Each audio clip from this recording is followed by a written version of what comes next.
sass in every way. Talking fast, not a pause in sight. Leanie's got my head in a spin tonight. Oh, shut up, Leanie, can't you see? You talk so much, it's drowning me. With your white hair and sassy flair, just give me a breath, let me share. Podcast queen with a wicked smile, running jokes mile after mile. Try to speak, but in she slides. Leanie makes it a wild ride.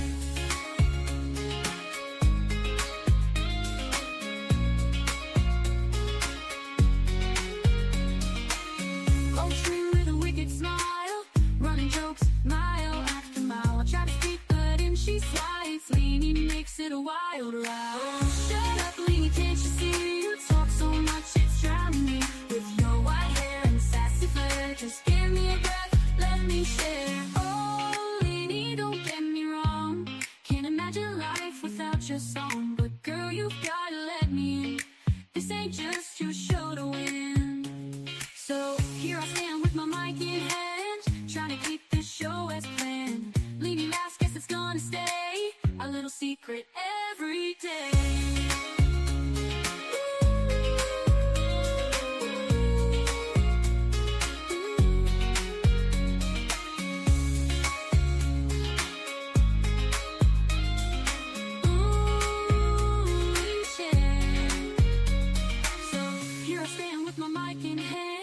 Trying to keep this show as planned. Leanie laughs, guess it's gonna stay a little secret every day. Oh, shut up, Leanie, can't you see? You talk so much, it's drowning me. With your white hair and sassy flair, just give me a breath, let me share. Let me share. Oh, Leanie, don't get me wrong, can't imagine life without your song. But girl, you've gotta let me. This ain't just your show to win. Oh, shut up, Leanie, can't you see? You talk so much, it's drowning me. With your white hair and sassy flair, just give me a breath, let me share. Oh, Leanie, don't get me wrong, can't imagine your life without your song. But girl, you've gotta let me. This ain't just your show to win. So here I stand with my mic in hand, trying to keep this show as planned. Leanie laughs, guess it's gonna stay a little secret every day. So here I stand with my mic in hand, trying to keep this show as planned. Leanie laughs, guess it's gonna stay a little secret every day. According to Leanie, coffee's king. Cigs in hand, she does her thing. Maggie's got the jokes we know. Together we are ready for the show. Chats on fire, the crowd goes wild. Maggie's quips just drive me wild. Leanie's love for Java steams. We're living out our crazy dreams. On a chorus, Leanie, life's no lie.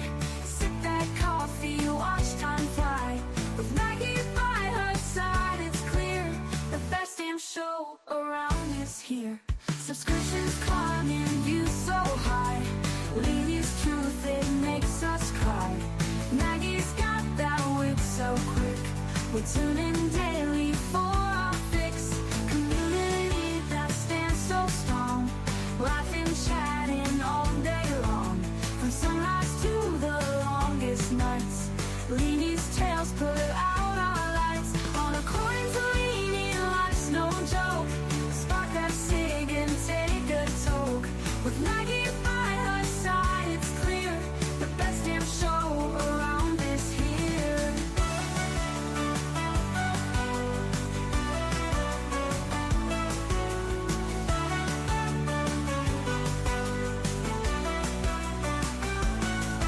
Subscriptions climbing, views so high. Leanie's truth, it makes us cry. With Maggie by her side, it's clear the best damn show is always near. On a chorus, Leanie, life's no loud. Maggie's quips just drive me wild. Leanie's love for Java steams. We're living out our crazy dreams. On a chorus,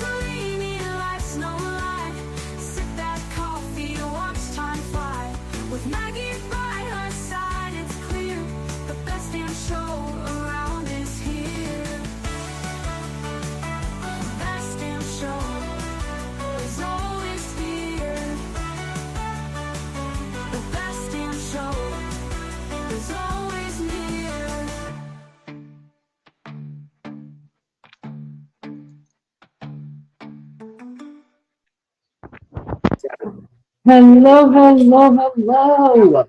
Hello, Hmm. dear. Hi, Maggie. How are you? I'm fine, thank you, Lenny. So good How to are see you? you. I'm just living the dream over here in the Ville, You're Maggie. living the dream, girl? I'm living the dream. I just living the dream. Drinking my coffee, Why smoking a not? little cig here and there, cleaning floors all day. Living the dream. Living the absolute pure dream, it seems. Yeah, girl. Yeah, you know how we do over here. Me and these dogs. Listen, they're Oh, my life. You know that, Maggie. them lovely little Just like, babies. They're with you just everywhere, you little shadows. my little shadows. And little Jessie, your baby girl, is doing so much better. I know She's you laying see, on the couch, she's asleep. I can only see one eye, but she looks normal. But she she only looks so has sad one eye. before. So here we are. Shut up, Leanie. Hey, Leanie, I've been meaning to ask you this. Hello, everyone, by the way. Hi, everybody. You Welcome. you might even be able to answer. So Imagine that. when when my son was a baby, right, it Uh-huh. used to be, well, we everything's American we watch. And there was a children's program, and in it there was a shadow, right? It was a girl. The shadow was a little girl, but it was like like a doll little girl. It wasn't a real little girl. Do you get me? But it was a shadow, just a shadow. And the song was, "Where oh where oh where is shadow? Where oh where oh where is shadow? Where oh where is shadow? Where can shadow be?" And then little shadow would pop up. We loved it. Do you know it? No, Did I you have really the bear in, don't. did you have the bear in the big blue house? I did have the bear in the big blue house, but that's not what my baby child was interested in. Well, I was At interested, neither was mine. He was 6 weeks old, but I loved um, it. Put it no, on. I don't even think I've ever even heard of that. Maybe somebody in chat Lollipop knows. says, Lolly and Pop says, thank you. And there was another one, it was something that Luna, was the moon was, they called it Luna. Oh, And with it the big. sings, Oh, yeah. goodbye, goodbye, my friends, goodbye. Yes, And I did now like that one. it's time to go. Yeah, loved it. Just thought that just come in my brain. So I thought I'd ask you. I love your brain so much. Just things just go woo in my brain out of And nowhere. Never thought of it for like 24 years, and here I go on According to Leanie talking about Miss Nancy Guthrie, and I remember the bear in the big blue house the and bear Shadow. in the big blue house. Well, when I saw Jessie today, when we were talking, I thought she looks so much better. She doesn't look as scary, not scary as how she looks, but No, I how know what I you mean. think that she's feeling. Yeah. I mean, it's almost healed to me. Oh, do you know what, Leanie? I swear down the entire eye, except for the very corner, which is seeping. The entire eye is sealed. They did warn us about that. They said you might get a bit of pink discharge or it might bleed a little. As long as it's not too excessive and it doesn't get infected, don't be worrying about it. So now it's scabbed over. You can still see a little bit, a bit of wet there. It's looking a bit yellowy. We checked it before, but she's on antibiotics, so that's all good. But now it's scabbed over and it's congealed blood and it's dark. It looks like part of a fake because 'cause she's got a black mask, so it looks fine. Yeah, she does. I mean, I can't believe how quickly she healed because it was Yeah. scary at first.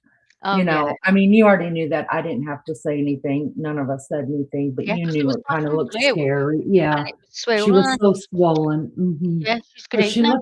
she looks adorable. Our cute little Cyclops, I as know. Toshki Did calls her. did I send you the one in the car? I'll have I to put it think you up. did. I'll have to Well, put it you up could put and it show up. people because, um, she looks like it was the day after that the ice started seeping. I couldn't believe it because she looks so good. I'm gonna put it Yeah. on anyway. Well, let me say hello to everybody in chat while you're getting a picture of our Oh, sweet Jessie up. You guys know that our animals are our mascots here. We love our animals. We love your animals. And we love animals much more than we love humans every day of the week, every day of the week, because they love us unconditionally, and they just all they want back is just love too. We've all got that to give. So I'll wait for Maggie to pull that up. In the meantime, hello, Erica. Good to see you. Dawn's in the house. Erica says she's doing better every day. I'm so happy to hear that. Yeah, the storms, Dawn, they were crazy, crazy. Thank you to those that checked in on us. We are always in the direct line of the path. You know how they say that there's earthquakes come off of these certain faults, things like that. And then there's a tornado alley. Well, there literally is tornado alleys, and we are the one that goes from east to west or up from Texas. It'll go up from Texas into Oklahoma, and then on. It just kind of goes in like a sideways line, kind of like a crooked line, straight up through Indiana. So we're in that line that we normally get hit with. But last night, those storms went straight. They went over the top of us, and we were kind of shocked about that, but grateful. But God bless those people, y'all. It just hammered down on part of Illinois and parts of Indiana up north. And my heart breaks for those people because, first of all, it's a very scary situation, but they lost. I don't know if you guys have been able to look at any of the pictures. They lost their whole lives. I didn't even get a count of if there were any casualties, any deaths, but for those people that were in the line of all of them stores that came straight out of Texas from Fort Worth all the way up diagonally across, listen, you're in our prayers, and we think about you. And I pray that there wasn't so much damage in your area. Maggie, do you have a picture to show us of our It's sweet saying there's a girl? problem at the minute, so I'm still trying. Oh, we always have problems here. We're used to those. I know. We're not even affected anymore. We I expect know. We'll it. just get on with it. We're It's just saying, like, and then it yeah. has occurred. Wait a moment and try again. Mm-hmm. So, Lolly, hello. Good to see you. We are just starting. We got hit with the storm yesterday, Erica says, and cold today. Yesterday it was almost 90 degrees outside. Oh my God, I would die in 90-degree weather. I can't handle 80-degree weather anymore. We say Missouri is bipolar with its weather. I think where everybody lives, they say that completely. And I remember that song. Lolly says, I'm in Missouri too, Erica. Fond memories. It's amazing how kind of close we all are in proximity. I mean, together in America, because did you take that picture of little Newt today when you were talking to him? Yeah. Now I can upload that, but I can't upload Jessie. Oh, is it like that? Is it? StreamYard's more for your news? Well, Newt, Newt is a celebrity. You know that. Newt's everybody's favorite dog. Well, there you go. StreamYard's favorite dog. Yeah, it's Newt. I mean, even the other dogs I have, they're not loved as much as Newt. I guess probably because Newt has been here the longest, right? Maybe. But and he's everybody's favorite. Newt is everybody's favorite out of even my family. Like Newt, there's something special about Newt. Yes, he's lovely. He's a lovely little boy. And he loves his Maggie. Maggie will play with him over the phone, and he loves Jessie, and the other two are just like, fuck that. I'm not watching your phone with another dog. Like, let Newt do that. We have stuff to do. Squeaker, she's the face. He's the face to recognize it. And the other page, they just get on with it. They just don't care. Yeah, they don't care. They'll watch TV for a little while, but not like Newt. I could tell Newt, you want to watch TV, he'll jump up and down, get all excited, and then he doesn't ever want you to turn it off his channels. Because he can watch it all the time. You realize you have two heads. Yeah, what it is, Erica. I've gone up on my phone as well because I'm trying to upload a picture because I haven't got any pictures on the laptop, believe it or not. So it's because I've gone in through my phone, it's come up as another picture. Do you get me? If I can pick the same picture, but I thought, well, I'll probably confuse myself which one to take down. Do you know Hmm. what I mean? So I've just put a different picture up. But Yeah, I don't know how many times we've had to do that, and then we end up kicking ourselves off because I know. we don't know which one to go with. But it's good that you guys are here. Did you get the picture of Jess yet? Or No, it's it's not still letting loading? me. Just not Mm. letting me. Well, maybe it would affect somebody. Maybe the algorithm saying no, don't Maybe put the this eye. picture. It's Yeah, not letting it go up maybe. with the eye. Right. In case But fucking I anyways, scare someone. thank you guys so much for being here. If Maggie can get it up or whatever, it will we'll get it up there so you guys can see. But Jessie is doing so much better. And I just want to say thank you to all of those that knows what Jessie's been through and Maggie's been through with her baby. And thank you for the prayers for Jessie and the love. It really does mean a lot because we Oh, really yeah. do care more about what our animals are going through than anybody else. I mean, we care about all y'all, but like if it's you or the animal we're going to worry about, we're worried about the animal first, you guys. I'm just going to Yeah. be honest with you. Hi, Ian. No. Good to see you. Anyways, it's good to see everybody. Thank you guys for coming in. Maggie and You know I, what I might do? Sorry, Lee, for interrupting. no, Just don't. bear with me. I've got my camera on. I need to turn my camera around. Do you know how to do it? Oh, hang on. So we Click go on in it, but I'm gonna take you. settings. I'm gonna take you off, so you and I'm gonna watch you Okay, in love. backstage just in case the camera Okay. slips and you'll be like, oh, because Oh that's my what I God, I would be know. doing. We look after each other. When we look like straight up shit, you guys. All right, now I can see Jess. Oh, So I'm hang gonna on. pull I'm Jess. all my couch isn't that way. Hang on, Lee. Oh, My she's got to fix couch her is couch, you looking. guys. No, my couch is. It's showing my couch the opposite way. Oh, it's because your camera's mirrored. Oh. It has to do Okay with then. how. Well, there she is. She's All right, asleep let with me pull. a Let me. nose on a bowl of wool. Y'all, she's always got a ball in her mouth. Always. So I'm surprised it's like on her head instead. Maybe there is a ball in her mouth, Yeah. but Yeah, she's got Jessie something in her mouth. Yeah. always has to have something in her mouth at all times. When she's asleep, it just stays in her mouth. It's very it's interesting to watch. But she's doing good, and we appreciate your guys' love towards Jess. She's been through it the last couple months with that eye. So hi Dawn, good to see you, love bug. Thank you for coming in. All How right, you doing? so let's How do you doing? this. Put us back up on the screen. All right, there we are. And so I knew I was going to go live today at some point. I was talking to Dawn over in Messenger. Y'all, she's just the sweetest. I'm so listen. If anything good came out of the Nacey Guthrie case, as sad as it is that Maggie, we've met some really good people. Loads of people. Yeah, we have. I mean, Let's phone real. or chat.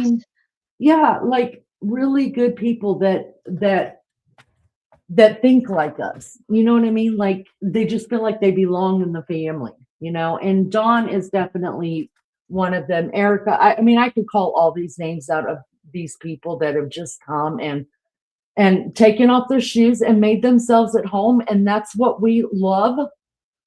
So I am grateful. If I have to be grateful for anything, is that through this case we have met some really incredible people that we may not have met without this very sad situation. But sometimes even trauma will bring the best of friends together, and they remain friends. That's just what I think. So I got to talk to Dawn a little bit while she was at work, and I told her I was going to go live. I just didn't know when, and I hadn't talked to Mags yet, which is weird because usually I'll talk in Discord or Maggie or Liz or Mel, somebody first thing in the morning. But I ended up right there with Dawn because I knew she had sent me some really great stuff on the Nacey Guthrie case. And yesterday, if you guys did not watch that live, it was pretty incredible. I know for Maggie and I, they took us a different direction than what even mine and Maggie's brain could ever even Mm, think that way. And not only did they take us there, I mean, they gave us a lot of sources and a lot of information for us to dig into and figure it out. And I was blown away by that. I was so blown away because never ever would I have even gone down that track. But Maggie, it seems to make sense to me. oh my God, so much so. I mean, don't get me wrong, today I said to you, I can't remember anything. But last night I was sitting there going, oh my God, it was like listening from the beginning, the way everything was connecting. Yeah, But how can they say, Lenny, how can they deny knowing each other? girl. Well, we done proved that's all they're about is freaking lying. But and what gets me is you're lying, but you think you won't be caught in your lies. Yeah. That's My just God. weird to me. Even normal That's people know the lion.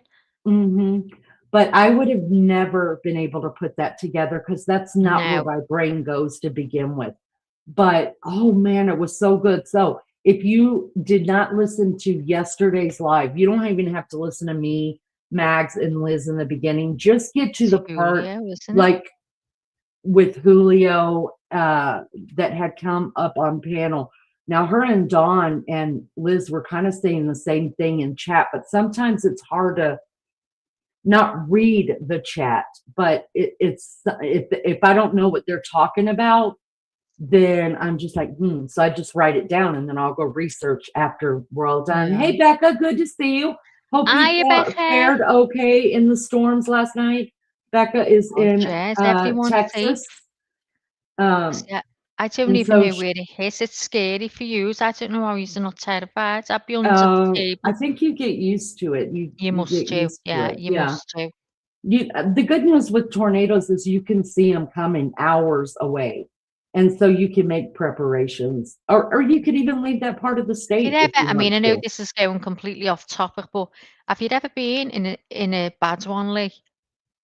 No, but I've watched them jump over my house. Like I knew they were coming. I was already down in the Frady hole. That's what they call them in Oklahoma. They call The them what? Frady holes. Frady holes, like being afraid. They call them Frady Frady who? holes. Oh, God. And I was already in the Frady hole, and my idiot husband, who was raised around these, he's standing out on the porch, and he come and open it up, and he said, "Well," he Watching. said, "It's yeah," and Save me money.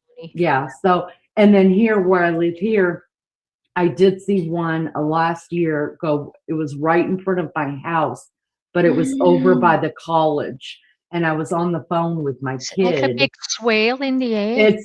It looks like that and it doesn't. It depends on if it's completely formed, like the big ones, the ones that are like a mile long or something like Oh that. my It just God. looks like a storm going from the ground up into these clouds.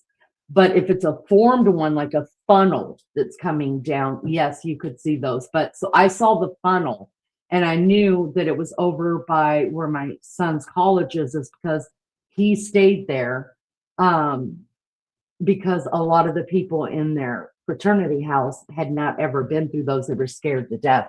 So he Yeah. stayed there and stayed on the phone with me. And then we lost communication, but he said that one was on the ground over there. So that kind of worried me. But at that point, you cannot get out in your car. Yeah. It's so dangerous to Wow. do anything. So And you it's just scary for pray. your family as well, isn't it? You'd be worried about your own family and stuff. Yeah. Terrible.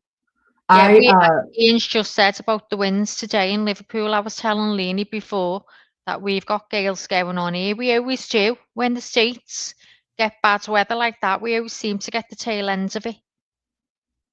Yeah, and see that's it happens here. So the storms that came through yesterday, they started out in Texas and then they go diagonally up through the states. And so you see them coming. You know what I mean? Like you can Yeah. see what's coming towards you. The hope mean- is that they dissipate before they get to us, Yeah. but when they're supercells, like was coming out of Texas yesterday, were supercells, meaning that they're throwing tornadoes off of it. So And there's a big tornado in the center. It's the supercell of the center, but the little ones are spinning away from it. Yeah. Those are the scary ones, and it's Yeah. more I mean, scary at yeah, nighttime. in England, we have the shittiest weather, except for the past 3 years. We've had amazing summers. They've been like really hot, like way more than we can cope with. But we don't get all that type of weather. So we're fortunate in that Yeah. way. Do you know what I mean? Although I think the climate's changing and everyone's being affected differently. Yeah, the climate is definitely changing for sure. I believe that as well. You know what? Let's get to this, you guys, because Yep. I feel like time gets away from us, and Maggie is 4 hours now ahead of us because their time hasn't changed yet in the UK. So we're 4 hours, but still Maggie has to go to bed sooner than what I do. So it's later over there. So I feel like time gets away from us, especially Yeah, yesterday. you're Like right. I did not want to end because Well, I was so invested in everything that we were learning. I know, I know. Oh, Well, that's mm, typical of our channel because this is what it's like for all the new ones coming in. mm, This is what the channel's like. We'll get on and talk about something. Then we'll talk about, we can talk about a million and one things in one live. It's never, you never get bored because there's so much to talk about with all of us. So that's just a typical, according to Lainey live. We always chat about everything, don't we, Lee? everything. Yeah, and those are my favorite lives when we chat about everything because you know you got people that come in and out and they bounce around and stuff, and I'm absolutely fine with that. And and that's what happens. Someone will bounce in and say something and it'll be like, oh yeah, you know, and then it just turns into Yeah, a got 10 more minute, time to 15 speak minute to them rather than conversation. And bring them stuff. Yeah, yeah. So but when we're doing true crime, we'll come in, we greet people and we'll talk a little bit about our day and then we jump into it. So we can try to get as much into our lives as we can. We let's go. try to keep them anywhere between 2 and 3 hours, just because it gets monotonous and I get tired of listening to myself talk. And I got places to be or other things I want to watch. I know you guys got other stuff you want to watch. Some people want to go to bed. So let's just keep it at a minimum. Becca, I'm so happy you got moved into your new home. Um, and what about the dead man walking tornadoes? That's crazy. Yeah, that's we'll have to talk about those and oh, it's nuts what happens with the weather. But let's go ahead and get into what we've got pulled up for the Nacey Guthrie case today. Welcome everybody. Thank you for being here. All we ever ask of this channel is that you just hit the thumbs up for us. We don't need your money. If you don't feel like subscribing, you don't have to. We appreciate it, but you don't have to. We just like having conversations, adult conversations. We don't have to, Maggie and I don't agree on everything all the time, but we respect each other's right to have a different opinion. You're welcome to have a different opinion. You will never get blasted for that here. Just put it in chat, you know, a decent way so that and if anybody is rude to you, believe you me, the mods will just kick them out. That's just the way we roll here. So you're welcome to have your own opinion. You're welcome to jump down and chat. The mods are very good about keeping an eye on what's going on, and we don't put up with bullshit. That's just, we're not here for that. We're not here for that. We're just a bunch of adults that get together and talk things that interest us. Leah's in the house. Good to see you, love bug. So let's just jump Hi, right Leah. into this, Max, as they say. So when I was researching what we're going to talk about, what I wanted to go back to was for those of you that were in my live, oh, it's been a couple of days now, where I did a live on Brian Enton talking to one of Nacey Guthrie's neighbors that finally came out and gave an interview. And I thought she was a dingbat. I just felt like she was a whole bowl of Cocoa Puffs without the milk. And you know, she had a Happy Meal and she didn't get a toy. Something happened. Elevator's not going up to the top floor. I just think they're all dingbats. Except for Miss Barbara, who you guys know lives about 20 minutes from here, and she's our matriarch. I caught a lot of discrepancies in it. Not only did Maggie was asleep when I did that live. She called me the next day and she's like, Lainey, that woman, like, she was contradicting herself left and Mhm. right. And I was like, I know, I'm glad everybody was catching that. Um, but there is some truth to what she's saying. And so I wanted to talk about that because Brian Enton did a follow up on that, and he did it with Maureen McConnell. I really am learning to love that woman, um, and Say her name again. her name. Well, JB, our resident FBI agent here, You know she she doesn't she? she calls her Mo, but they know each other from No, I've noticed the way you say her name is different than the way we say it. You say it. Maureen Oh, you sound McConnell. as you sound okay there. Even Christmas Johnner doesn't say it right.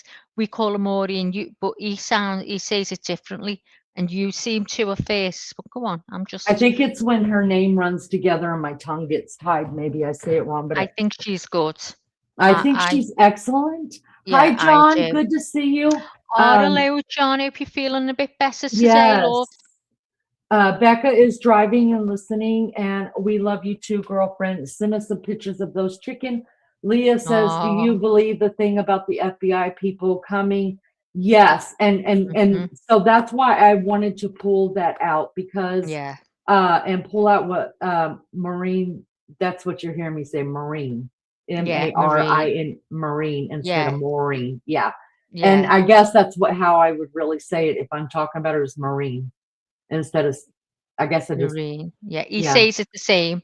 yeah, Marine. Okay, I just heard it myself too.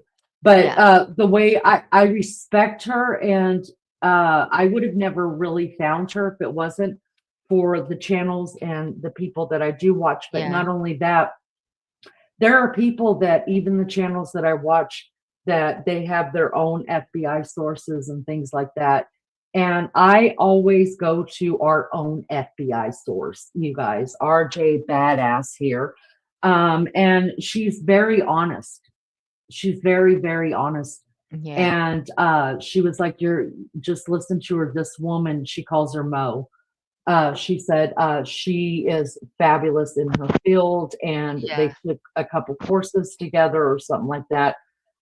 They do know each other, but not all FBI agents that you guys are even seeing on YouTube does our own FBI agent here have a lot of respect for. And I'm not going to give out names because she wouldn't want me to. no, And she will tell me in private because she's not gonna she's you we all have to decide for ourselves who and what we're going to believe and who we find credible and not credible. Well, I was already liking Maureen um, McConnell, and so that's when I went to JB and I said, what is it about this woman? And she said, she's a great woman. She knows her shit and she's very, very smart. And she said yeah, she was one of my favorites that mhm, I was ever associated with. So I was glad she doesn't give me opinions until I ask her. And so far, I've asked her about 3 different YouTube FBI people. And luckily, she actually had worked with 2 of them. And there was only one that she said, that's not my favorite person. And she said, mhm. just from my own past relationship with her in the FBI. So I've been right on about my own feelings about it. So that's good to hear that some of my feelings are legit, because I'm that person, I'm that girl. Like, I love you. I love you. I'll be your friend. Like, you be my friend and my best friend. And then I get shit on and I get hurt. Oh, it's terrible, Maggie. You know how we do. Well, we're all made up. We've got an FBI friend. We got it FBI. We got our own sources. So, Yeah, I so talked to her on Messenger. I can't get over it. I know. I got pictures of her and the presidents together, y'all. Me too. Let me tell you something right now. You can just totally suck it, Nancy Grace. Okay, we got our own sources over here, but we love you, Nancy. We love you. Oh, All right, so let's see. So I want to pull up that. I want to play it. He's just going to play a small portion to Maureen McDonald and remind her about what, and then she's going to give us, as an FBI agent, her take on it, what she finds is bullshit, and then what she finds is legit. I will tell you, before I heard her take on it today, I was thinking it was bullshit, and she's like, "Oh no, that makes total sense to me."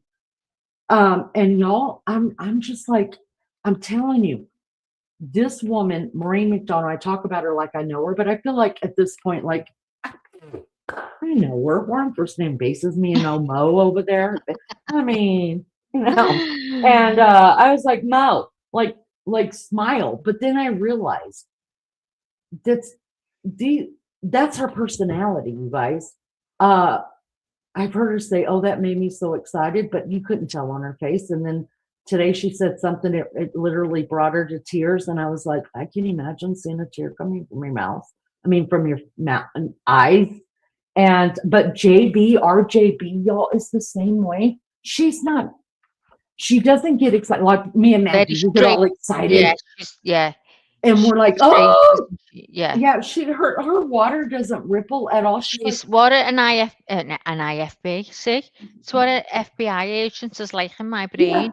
It's She like that just you just can't read them because they're just, do you know what I mean? They're they're very not smart readable. and yeah, Mhm. and And I she's just wonder, straight, isn't she? Very yes, straight. yeah, and but strong Oh in God, yeah. conviction and what they believe, and they don't give a damn if you believe. No, They're not moved she's by got something to say emotion. to you, she'll say it, yeah. Yes. And JB and Mo, our Mo, has the same exact, they're just like that, you guys. They're not Yeah. moved. They're not. And No. I guess I could dig that because they don't they're there to Yeah, do a me and you would job. be on a heap on the floor. Oh, we'd be up and down like, Maybe be looking Maggie, at us they're in innocent. disgust. Maggie, they're not innocent. Maggie, they're innocent. Maggie, they're guilty. Oh, I'd be going, "Oh, I feel sorry for them," like JB going, I "Shut up, Maggie." Terrible. exactly. So, all right, let's pull this up. Let's take a listen to Mo McDonald. We're gonna call her that too because JB does. And Hey, McDonald's. oh, listen, we're on first name basis here. It is a sisterhood. That is correct. All right, let's see. Let's listen to Brian Enton's interview with He our slept the Mo. 36 hours. Bless him. He was He's been shattered. really sick. Yeah. Yeah. Yeah. And so let's listen to this and see what old Maureen McDonald thinks about the neighbor. And y'all, I've got Beautiful, by the something way, coming after guys. this. This is the only thing we're going to talk about with the neighbor. And then we're going to discuss a few things about the sheriff.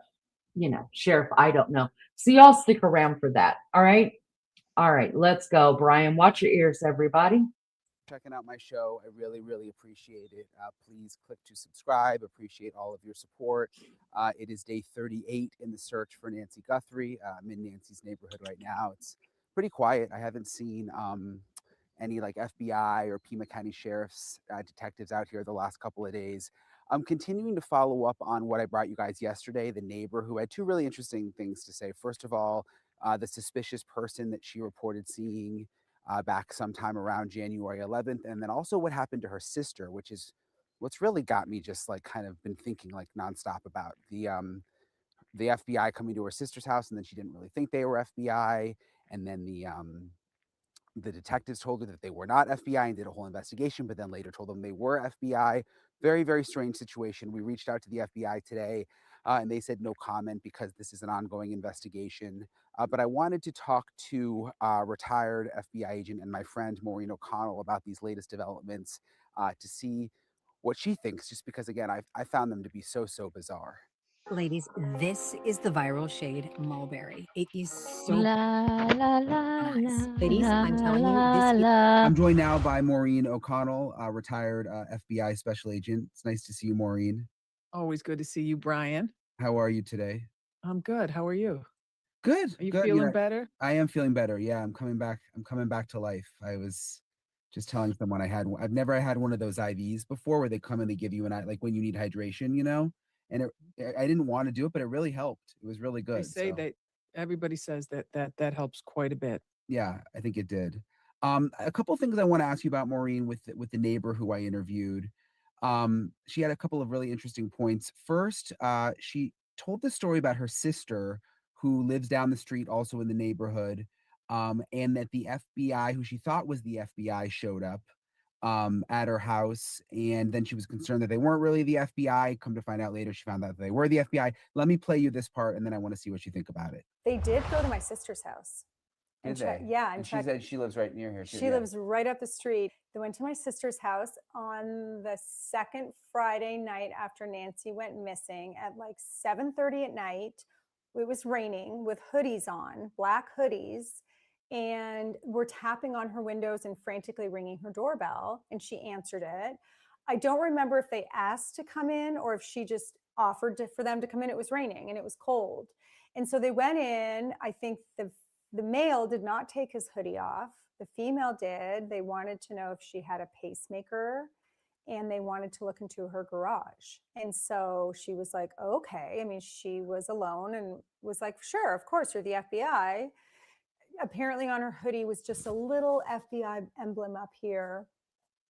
Well, then they left, and So they were in her house. They were in her house for like 20 minutes and talking to her, and she was asking questions, and they were kind of vague, and the guy didn't really speak, and he kind of creeped her out. So they left, and my niece called and said, are you sure they were the FBI? Because we all had discussed about copycat crimes, people posing as police officers, things like that. So she called the 1-800-FBI number, and it was busy, or said they were busy. So she called 911, and within 15 minutes, 10 minutes, there were 7 police cars, 4 FBI agents, said it wasn't the FBI. She was terrified. They swabbed her, fingerprinted the entire house. So they swabbed her mouth. They swabbed her mouth. For DNA, wow. Yeah. And then were there till the middle of the night and then just left, and she was terrified. So the next day at about 3 o'clock in the afternoon, she got a call from the large group of FBI agents that were there and said, oh yeah, by the way, that woman was an FBI agent. We don't really know who the guy was, but she was, so you're fine. And she was like, no, I'm not fine. I'd like to know exactly what's her name. Tell me more about it. They were in my home. And it's So why would they have swabbed her and been fingerprints in the whole house? Because I think in the beginning, the two entities weren't talking to each other properly. I think the FBI and the sheriff's department were not communicating. So what do you make of this, Maureen? Because apparently the sheriff and some of the FBI were concerned enough that they did a 4-hour investigation, fingerprinted her whole house, took her DNA, were concerned that these were fake cops, but then called her the next day and said, oh no, we looked into it and it's actually legit. Well, it was interesting to say the least, but initially when we go to the door, we always show our credentials, and it's not like your typical badge. It's not like your typical police identification card. You're not wearing uniforms. As you said in the clip, or she said, they had just a small insignia that said FBI on her hat or whatever. And that's just the merch that we have to buy most of that out of our own pockets to wear that. So my thought is this: they were assigned an area on a map or wherever, like, hey, this block, we're going to do this block. And maybe this particular house was scheduled for the following day or something. I don't know. And they just were trying to get everything. I don't know what happened. All I do know is when we go to the door, we're trained to show our identification. And the identification is a dual placard that opens up and it says FBI on top, and on the bottom, your photo and your name. But it is something that most people have never, ever seen before. So maybe she just didn't notice it, or was listening, or it was cold out, whatever. And then she invited them in. With their jackets on and with it being cold, you're not going to really see their badge. And we have notoriously small badges, which other law enforcement entities always make fun of us for. And we always admit that we do, in fact, have badge envy, especially when you're here in LA. Look at it, LAPD badges, the coolest badges around. But so they went in and did what they were supposed to do. Now, you know, you have to write a report when you do stuff like that. obviously these guys were there for several hours, and we in the bureau, you've got 5 days to write your report. In a situation like this, they're going to say, hey, write your reports as soon as they're done. We need to get this, we need to keep everything up to speed so that we're tracking everything that's going on, because all these leads are being tracked. That it just didn't make it to the analysts and the professional support personnel that were annotating all the leads that were out and the leads that were being covered. So to fingerprint her whole house and all that, and I didn't really understand the bit about the I mean, maybe you can clarify the bit about the pacemaker. That's I a don't really good understand what it point. was about. Yeah, I don't What either. I'm I was thinking. wondering what you thought about that. They were asking if she had a pacemaker. All right, so just scatter some La of this la la throughout la your home, la and then watch la what happens la overnight. la These la two la petri la la dishes, they sat. la. I I wonder don't why. know what, unless they had some kind of an RF analyzer that can tell you how strong that signal was, because they just wanted an answer quickly. But that's odd to me. I've never, Yeah, I it don't know is what that not. means. We'll have to wait and see what that means. Yeah, and I'm trying to talk to her a little more today to get some more info. Mm. But just the fact that they came, so she calls 911 because so basically she calls her sister and I think another family member after these two FBI agents leave, and she's like, there was just Daughter, something yeah. weird. There was just something weird about I don't know. Especially the guy weirded her out, and she's so.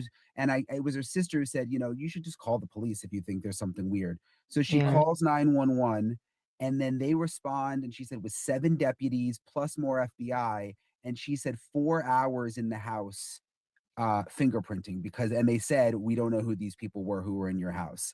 Oh, so it wasn't the FBI agents that were No, lifting prints. I no, gotcha. All right, now this that makes more sense. was in response to her That saying, makes I more think sense. these were fake cops. And then the Mm. FBI and the deputies responding and being like, yeah, we have no record of these people. They were fake cops, and we're gonna do this whole thing. They were there for 4 hours, fingerprinting everything, took her DNA, left that night, and she went to bed thinking, oh my God, there were fake cops in my house. All right, Freaks so out. they Yeah. took her DNA because they were gonna they were looking for the DNA of the 2 people they thought were possible offenders. This happened, it's not uncommon Well, for let me people finish because I want to make sure you Okay. know. So then Okay. leave at night, and she goes to bed freaked out. I let fake cops in my house. And this is right after Nancy Guthrie disappeared. This is all they're in connection with the Nancy Guthrie case. 3 p.m. the next day, they call her and say, "Oh, just so you know, we did more checking, and they actually were legit. The woman was definitely real FBI, so we can all move on." Okay, so sorry, Right, what were you so going to she say? submitted the FBI female agent submitted her report. It flagged in the system that it was in fact an FBI agent, and probably could have been an ERT person with her or someone else that's not a sworn law enforcement officer. I don't know why he didn't take his hoodie off when he got in the house, because in a situation like this, we have to understand that people are freaked out a little bit, and you have to do what you can to sort of calm the situation down. So that will be dealt with. I can guarantee you that. But that makes a lot more sense. So they did a buccal swab on her because they were going to compare and contrast her DNA with other DNA that they're pulling out of the house when they were trying to figure out who these fake offenders were, even though they were legitimate. Now, if you consider it, as I said, it's not uncommon for people to come upon anybody, and I mean, it's happened a number of times where fake law enforcement or fake even firefighters show up. Sorry, let me go on mute. Jesse's It's just okay. stretching her face. It's okay. I just wanted to stop it there, because we need to keep our channel, so I've got to stop and commentate. But when we played this the other night, and we played it all the way through, not this with Maureen McConnell. He just did this follow up with her and got her take on it. But when he played the interview with the neighbor lady the other night and we watched it, I was freaked out over the DNA. I was like, if you're telling me that that this was the FBI, where's my DNA? What did you guys do with my DNA? I was really concerned about that. I was like, I just feel like I don't think I would open my mouth for someone to take my DNA in my own home when I am calling to tell you that there might have been a crime done in my, why are you taking my DNA? So by Maureen saying that that it's done more than what we think it's done, and that they were using it against what could have been perps in her house, that made sense to me. That made me feel a little bit better. So, all right, here we go. On scene. Like if you look at, if you recall back to the Palisades fire, there was that fake fireman going around who was trying to get into houses and, to rob them. So, and he came to one of my friend's house, and I had briefed them extensively on what to look for, what to be aware of, and they said they could tell that he wasn't a real firefighter because of a number of things that I had told them. So that's scary, but it was a good idea, and it was a very good move to call the police and say, this is what happened. I'm frightened. What should I do? If they spoke to someone in the command post, obviously even that night, it would have been the same result, because the female FBI probably didn't even have time to write her report, let alone submit it by that night, So it happened the next day. Not great, but in a very fluid situation like this, where when I tell you things are flying around. Information, personnel, new directives, pausing old directives. I mean, it's whenever you look at any after action report for any significant event, you always see comms, or communications, but we call them comms. You always see comms as one of the number one findings of where we have issues. And this is just another example. But what a waste of time. I mean, again, this was still when things were very active. To have all those people go to her house, have to spend 4 hours, which is what she said, fingerprinting and doing all that investigating. There was no way for them to just figure out that it was real FBI sooner. The only thing I can think of is that those two individuals, the FBI personnel, were assigned a block or an area, and they decided to deviate from that slightly, maybe right around the corner. Maybe they were assigned to the very next block and thought, we may as well just hit this house. We're right here, and just see what they know. And, I know. Do you think it goes back to the miscommunication, or not the miscommunication, but the lack of communication between, remember in the beginning, there was some real beef between the FBI and the sheriff's office, and the sheriff? I would say it goes more toward any big investigation. I mean, it sounds like, oh, this is outrageous and everything. But if you took 100 regular citizens and gave them all very clear directions, you would be blown away with how everyone goes in opposite directions and they're stepping over each other. So, if this is the only thing that went wrong at the beginning of something this large, I have no problem with it. Is it a waste of time? Yeah, maybe. Probably. Could they have been doing other things? Yes. But we have to go through the machinations of whatever needs to be done, and we need to do it quickly. And it's not the greatest outcome, but I'm not surprised, because whenever you're involved in anything big like this, all kinds of stuff always happens. We've had massive plane crashes where someone in the press came out and said, I saw 10 passports of people that were killed in this plane crash, and their families don't even know about it yet, because the FBI has come out and said no families have been notified yet. And so I was the one handling all the identification for these people. And I'll tell you what, man, about 4 or 5 big bosses were jumping down my throat.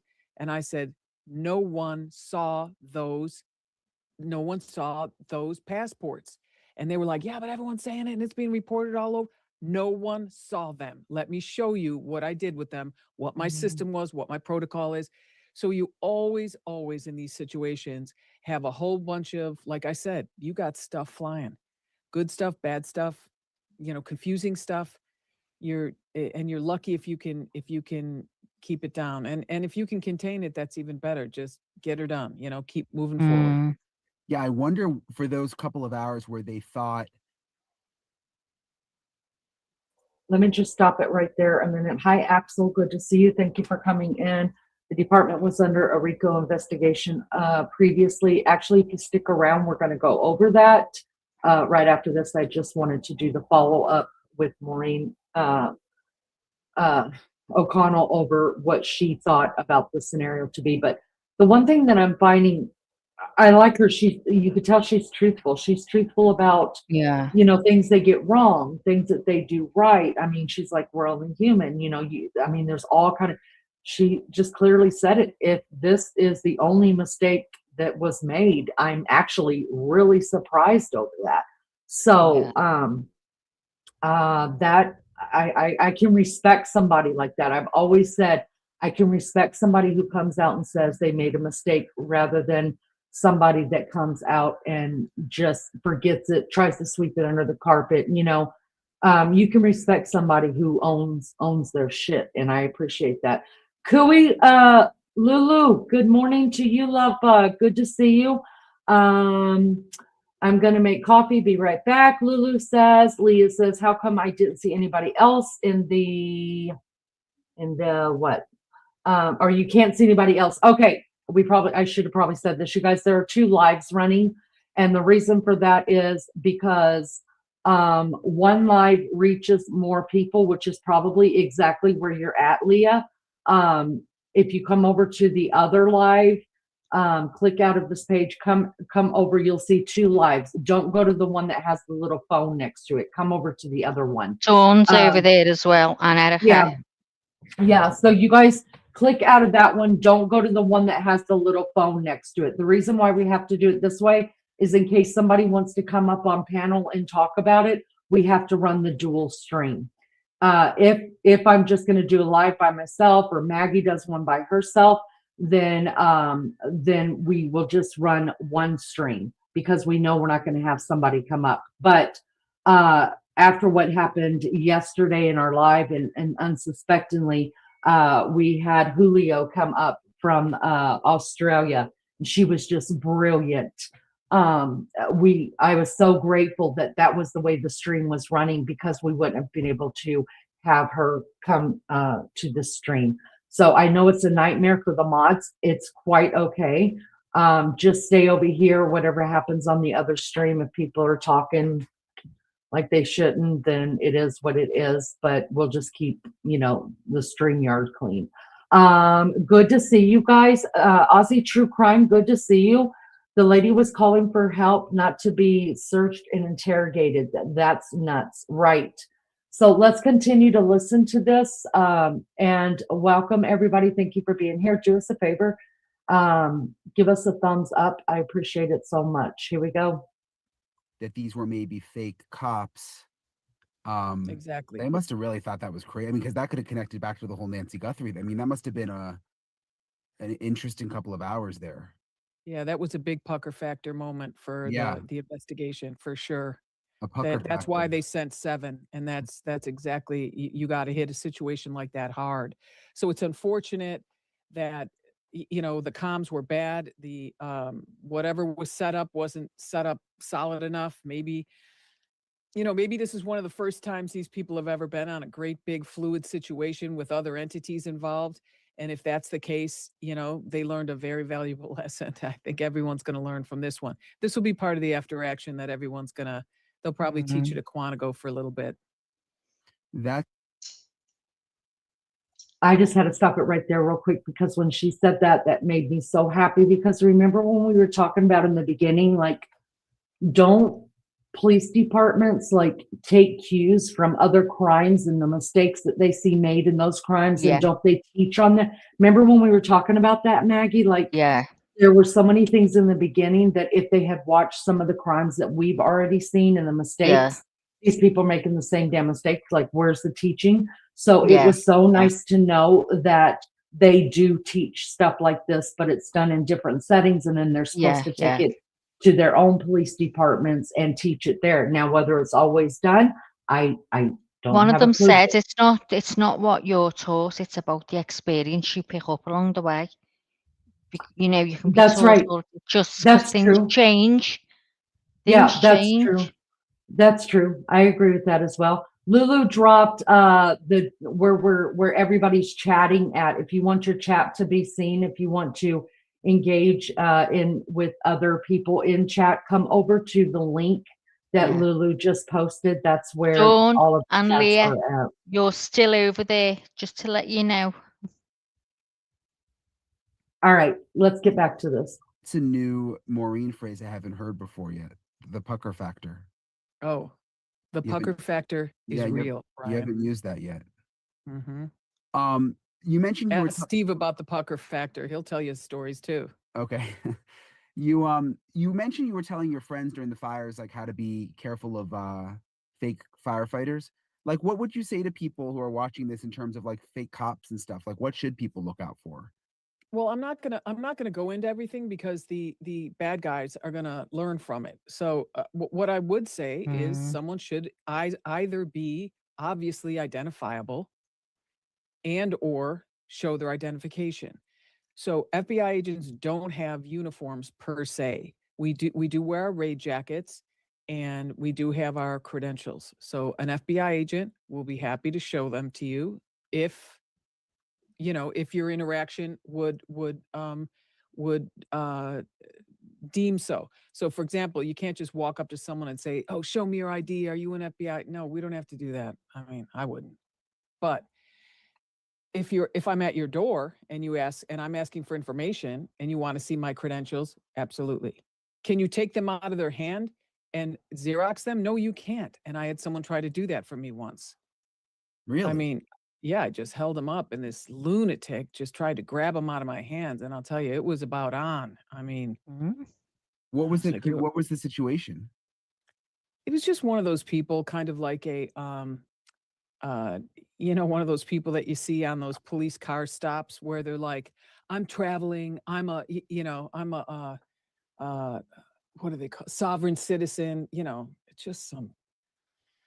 So they asked for my identification. I flipped open my my credentials to show them, and this is when I was a young agent, and someone she had her hands on them, was trying to rip them out of my hands, and said she was going to Xerox them. She didn't Xerox them. Let's just put it that way. Yeah, I guess the other thing you could always do, I've always heard, is like you can call the police before you let someone in your house, right? Like if you're nervous. I'm trying to pay off your loan. I'm calling you to let you know that we're going to pay off every loan you have. Like, it's literally a good I thing. don't even think I can hear me over this, or you can't. What's that say? This is for real. Ba, ba, ba, Like if ba, the cops show up at ba. your house and say, let's say, you could call 911 and say, hey, there's some cops outside my house. Are they real? I mean, okay, yeah, you can clog up 911, but if it's a police officer in uniform and a squad car's in front of your house, Right. don't waste 911's time. Right. Answer the questions. I guess I meant if it wasn't a squad, kind of like this situation. She said it was hard to see the emblem and that kind of a thing.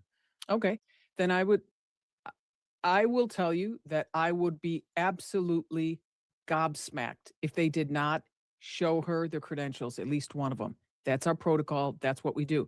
It's not something that people see often, so it's something she might easily forget, especially if, as her sister said, she's very nervous to begin with. She was frightened out of her mind. Who wouldn't be on a night like that?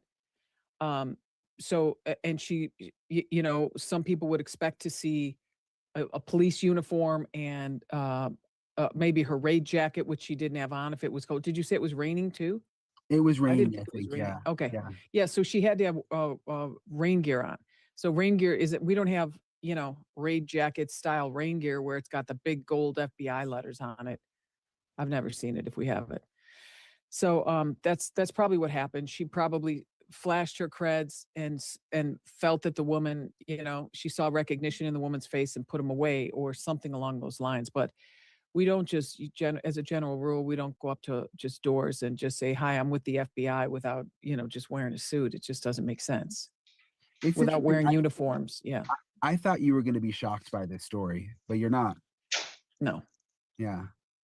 It I'm not makes sense shocked. though. There was so much going on right at that time. And I'm not shocked about the whole thing with the jammers. I'm not one of those people that's going to go down that road with you yet. that person on the front porch was in way just completely too. He was just not sophisticated enough, in my opinion, to be using jammers unless he's working with someone who's a lot smarter than he is.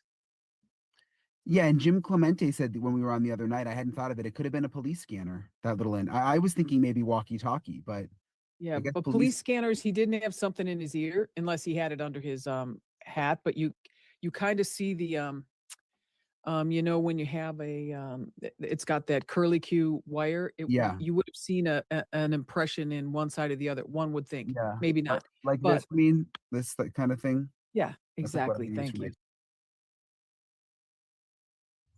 Y'all, I think a lot like Maureen, because I've got cred too, y'all. I got cred, street cred. Can anybody see Dawn in chat? John, you're still over in the one Dawn, I can see you. I can see you, but we're gonna see both. So the one where you said, "Can you see me now?" I can't see the little first, phone now. You wrote it twice. The second time you went Yeah. back over to where the phone's Yeah, at, that's come right. back out of that one and go to the first one. Yeah. If you see a phone next to your name, like Aussie True Crime, you guys are in the same live. That's why you can see each other. Leah, it looks like wait a minute, why is everybody on the phone? Okay, see, Dawn is not on the phone. So she's over here in the StreamYard with us. It's all confusing, guys. But if you want to see chat, most of the chat, most people in chat, then see, Lulu is also over where the phone is. So Lulu put in the one with the phone. Listen, if you feel like chat's not moving that much anyways, so maybe you but if you want to be over where Lulu's at, where Aussie True Crime is at, they're all over in the other one that Lulu pasted. Anyways, now it says 21. It just goes up and down, up and down. It just StreamYard, and they're not going to keep up with all of the numbers don't show up as people come and go. It's like it updates like every minute maybe, or every few seconds. But I can guarantee you the one that will always have the one that will always have in area, Wes? what? That bleeding now where she's knocked it, right? Sorry, Lee. It's okay. The It's dog's okay. knocked her face and it's bleeding. I'll be back now. Okay.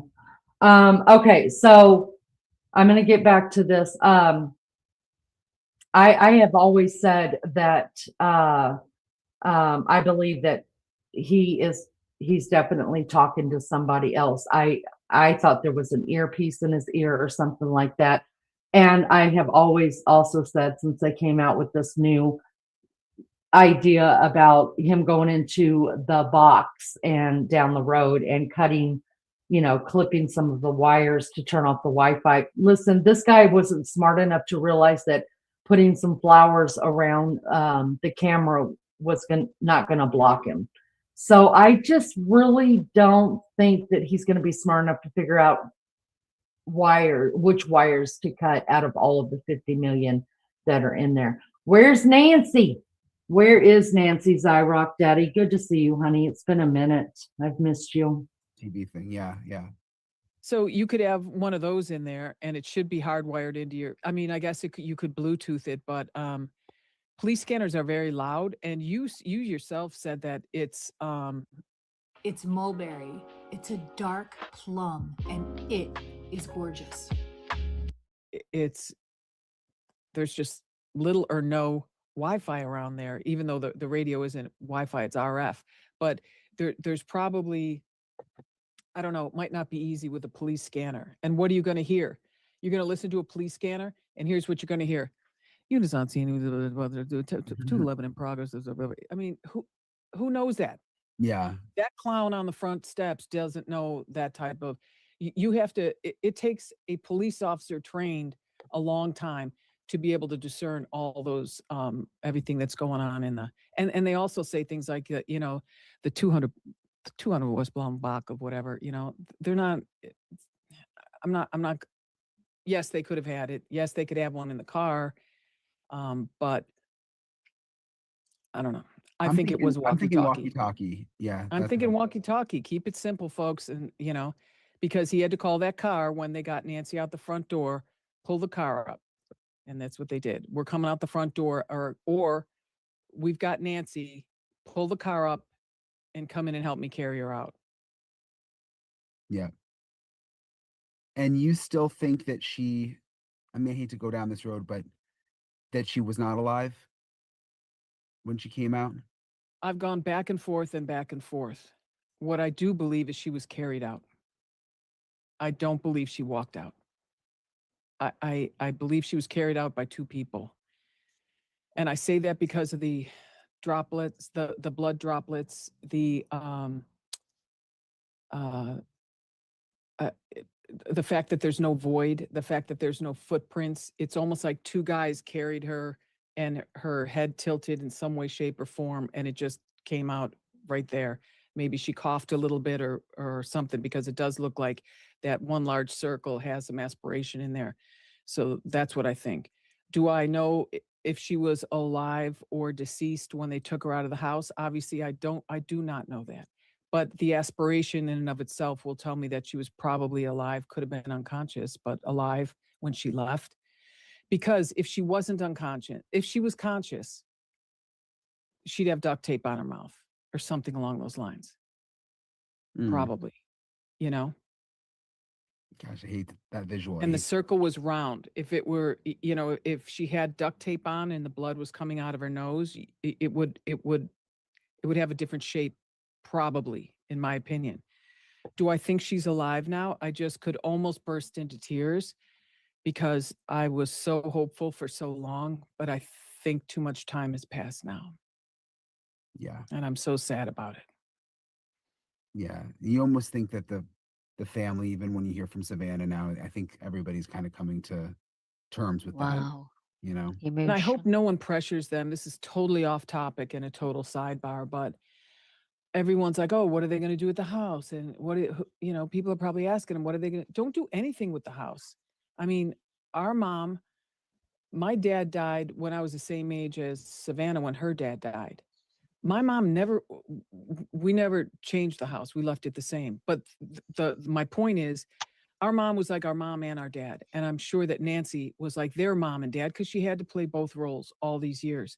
Sometimes you just need the comfort of your mom's house. And if you can afford it, just leave it the way it is. When our mom passed away, everyone was like, when are you going to sell it? When are you going to sell it? And it was, just a small condo or something. But I talked to my family and, my brother was like, sometimes I just want to go over and sit in mom's chair and have a cup of coffee. And I'm like, take 10 years. We don't care. And we just left it the way it was so we could go. And when I would go in town, I would stay there. And, there's a lot of comfort being around your mom's things in your mom's room. And don't be afraid to just do that. How long did you keep it like that? We kept it like that, I want to say for, I'm guessing about 4 years. And then we rented it out for a couple of years. And then we sold it. Yeah, I have a friend whose parents passed away, and I want to say it's been like a decade. Their house is like, it's like they never left. I mean, the clothes are still in the closet. And she'll go stay there, and I think it's just a comfort thing, It really is a comfort thing. I mean, not a lot of people can afford it, but my mom's little place was paid off, and so we just had to pay the taxes and stuff every year, and so we just chipped in and did that, and that was it. I want to ask you also about what the neighbor told me about what she saw sometime around January 11th, what she saw from her bathroom window, someone who she thought was suspicious. Let me play you what she said.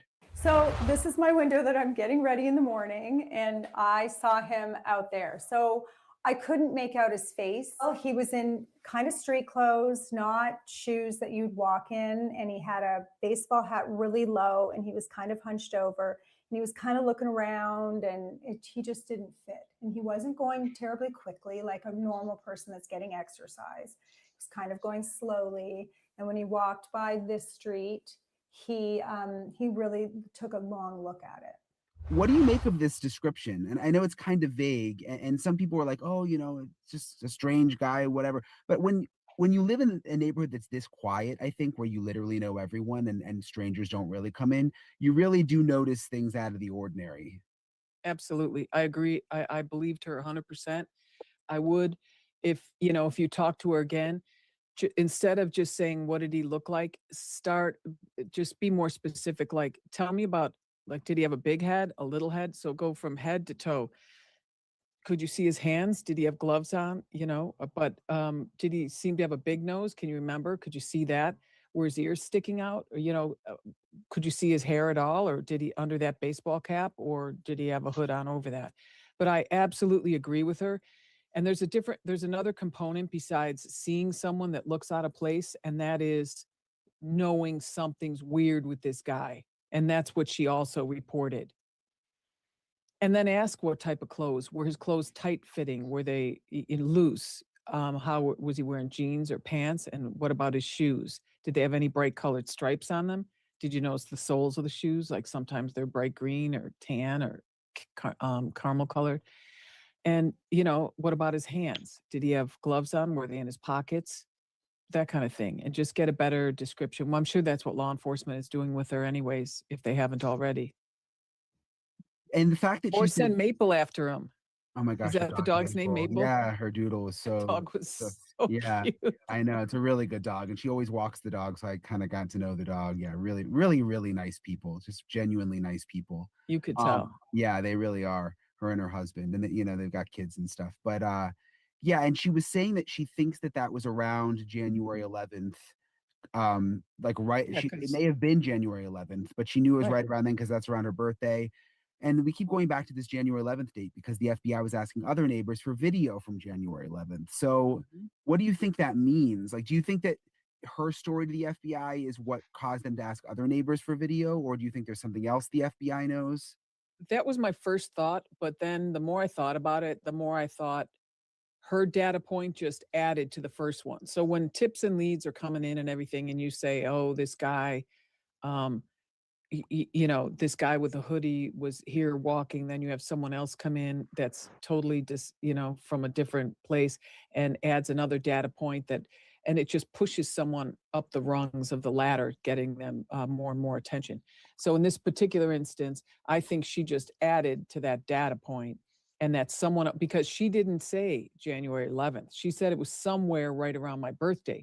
So that could be a date range of a week. Someone told them January 11th, this is what we saw. And maybe someone took a grainy photo of this person, and everyone agrees that that person does not belong in this neighborhood. La la la la. Ba ba ba ba ba ba ba. Ba ba ba ba ba ba. Are you there, Lee? As always, I Yeah. really appreciate Maureen for taking the time to talk with me. I'm going to keep digging into. So what was them dogs' names? Whose dogs? Was their dog? What have you got, Mapley and Maple? No, Maple. I'm just yelling, Maple, Maple. Oh, I No, thought that was the dog's names. It's the dog's name. The neighbor who Brian was talking to, her dog was like all in the business, all over Brian and running Yeah. and jumping and stuff. And she was like, "Oh, Maple," and you could tell, you guys. Brian is like, "Oh yeah, they're sweet. I've gotten to know Maple. She walks I them all the time." can't really be Brian bothered. Brian cannot stand Maple, He y'all. couldn't give a shit. No, he couldn't. Yeah. He's like, "Oh, Maple, oh, Maple." Because if Brian was in my home talking to my dogs like that, condescending, like, "Can you do something with Maple?" I'd be like, "Brian, step your ass out in the garage. This is my dog's area." You could tell, and I'm not just saying it because when he interviewed a canine police officer as well, they had their canine right there, and every time that canine reached out and tried to sniff him and smell him, he was like, "Oh, you could just tell." He's like, "I'm not dealing with this shit. I didn't sign up for the damn dogs, people. Put Maple away." Anyways, I thought Listen, that was can we really talk about interesting. the pacemaker? So, when they were supposed to have come and asked, did she have a pacemaker? I mean, that was just don't you think that was really strange? So in my brain straight away, this is what I taught you the day but forgot. Right, so you know the way my brain works, and I'm like quite bloodthirsty and things. So I thought, what if, oh guys, you're gonna think I'm mental, but what if it's someone who've got no money at all? They're really poor. The mum needs a pacemaker, and there's someone that would operate, but she can't afford a pacemaker. I don't I'm think you're thinking, mental at all for that because of the would way they that today's world is. would they take And that pacemaker from Nancy for the mum? that's, yeah, You I know, don't, I like the don't, harvest organs and stuff, like. Yeah, that's what I mean. I don't think you're weird about saying that at all because the way that today's world is, and we know, I know that that's a different subject that we'll talk about one day, but they do harvest organs from people and sold on the black market and things like that. So I think that's legit that somebody And very well could have. there's Um, John saying, I've been thinking, could it be a police officer who could hmm? have done this? You wouldn't know, John, would you? Because he's got all the know. And how many police officers, and look, I am not of the, I'm not on the bandwagon of all police officers are assholes and I hate the feds and I hate this. I'm not on that bandwagon. What I find funny about people that are on that bandwagon is everybody hates a police officer until they need a police officer and then they're best friends, So, anyways, it's not, but I am very aware that there are some really shady ass Oh people my gosh, in these Rita. police departments. I can't. In, I'm sweeping my floors, Maggie. I'm trying to do double well, duty here. well, listen, you put brush your floor because listen what Lou said. What did So, Lou guys, say? Lou was a funeral director, right? Our Lou. And she said, in the funeral home, we used to send pacemakers and glasses overseas to a charity. The pacemaker donation stopped for some reason, but it was the thing 20 years ago. See? Oh wow! See? But I thought that last time. I thought, oh, why did they ask that? but does the family have to sign for that? Because I would think that would still be against the law. It's still the property of the deceased, Well, which makes was it it did they, Lou?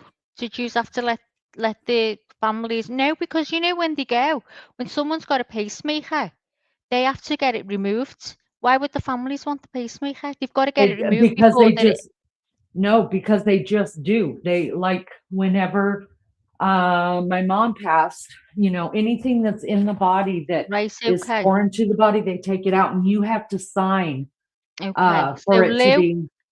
can you tell us the answer to that, please? Because I'm quite interested in that now. But see what I mean? So I someone mean, might have nothing. needed, so maybe they were knocking at doors and maybe they got an answer from Nancy's, and then the week after they turned up and did it. And this is why no one's got a clue what's happened to her. Nothing's been stolen from the house, nothing at all, and there's just no trace of these people or Nancy. All metal fillings, someone said. Yeah, because you can't, anything that is a foreign object to the body, especially metals, it's not gonna burn down. And that's why I know, because y'all know how Yeah, mental I yeah, am and how morbid I am. I yeah. know You that can't after the cremate them. We know yeah, that. after Yeah, the ashes come out, they take a magnet and go over the ashes and through the ashes to get any kind of yeah, wire or something that was in the body out before they yeah. put the ashes. But if it's a pacemaker, they take out. If it's glasses, if it's a rod in the back or anything like that, that all belongs to the deceased. And now I'm talking about my country. Okay, Yeah. it belongs to the deceased. They tell No, the family what they. there No, you go. what? No, metal was fine. They would remove after the cremation. No, but what we mean, Lou, you know the pacemakers, you say you used to remove them and give them to like charities.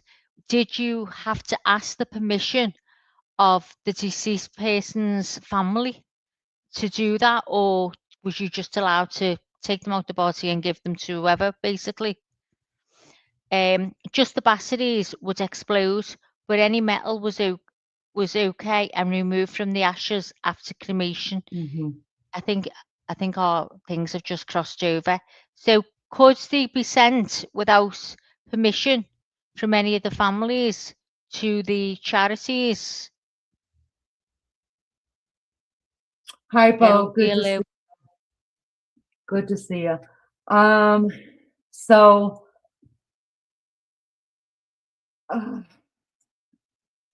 they've used a big jar for false eyes and a big tub of titanium for our local John, crematory. do you work there? How do you know?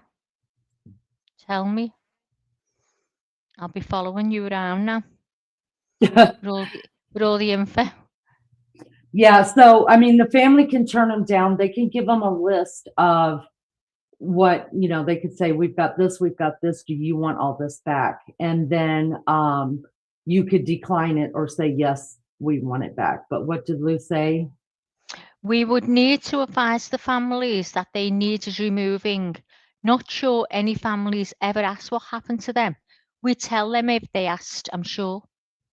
But then you got to find somebody who's willing to put an old pacemaker into somebody's heart.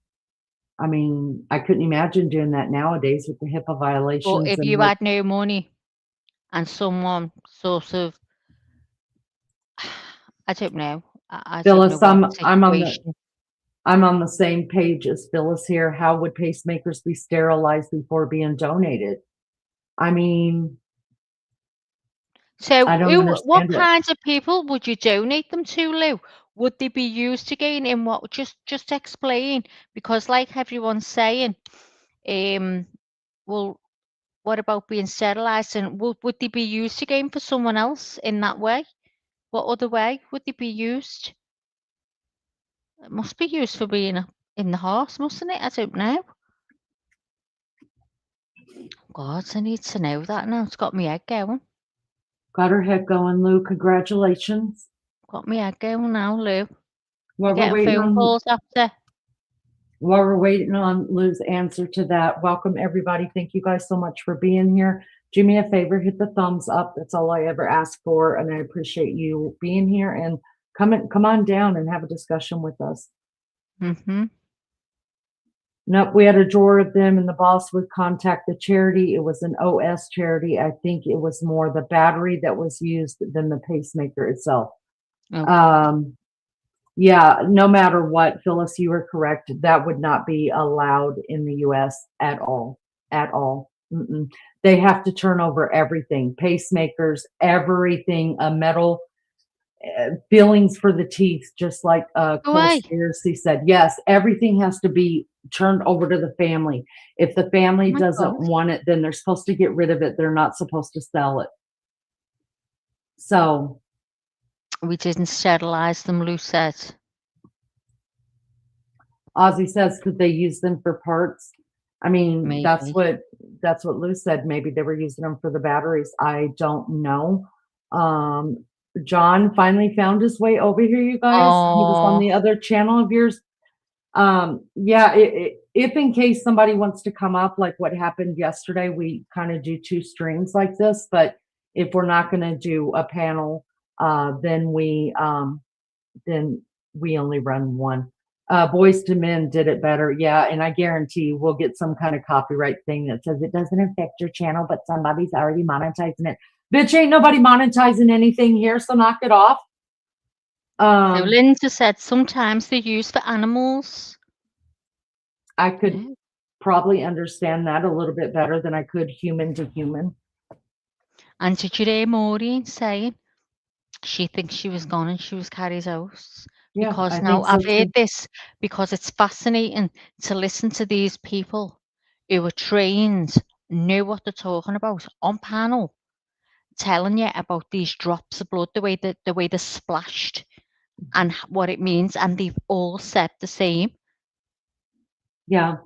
Well, I mean, I could be wrong about her being dead. Just the only thing that makes me think that maybe she wasn't dead is if that blood is aspirated and that's the way it came out. But and a body that's dead does not bleed. We know that. But if there's blood, But if there's already blood inside the tarp, then Yeah, when they pick that's it up, it. it's still going to drip. It's drip. Okay. Yeah. And if it's still on her body and it's wet, it's still going to drip off. Yeah. So there's that. Yeah. All right. So I just wanted to touch base on Brian Enton's interview with Maureen McConnell about what she thought about the neighbor's whole situation there. I think she's nuttier than a fruitcake. Do I believe that these things happen? Yes, I believe she's telling the truth about what Oh, happened. yeah. But I think she's just loony as loony gets. I mean, listen, if you haven't heard it, go to Brian Enton's page and pull up the whole interview because she contradicts herself. She says Oh my some weird God. stuff like, yeah, we should get those checked, but we haven't gotten a check. Why haven't we gotten a check? I don't know. All I know is if someone in my neighborhood was missing, I would do everything to check to make sure that I could make sure I don't have anything that could possibly help the police or and put something in to protect my own family. Yeah. Yes. I've heard of glasses being donated. Anything removed inside the body would be contaminated. Yeah.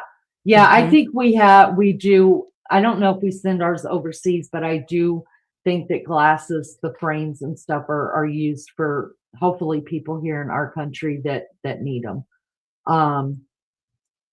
All right. Drip patterns, Lou says, from the deceased is different to the living. Cops could tell.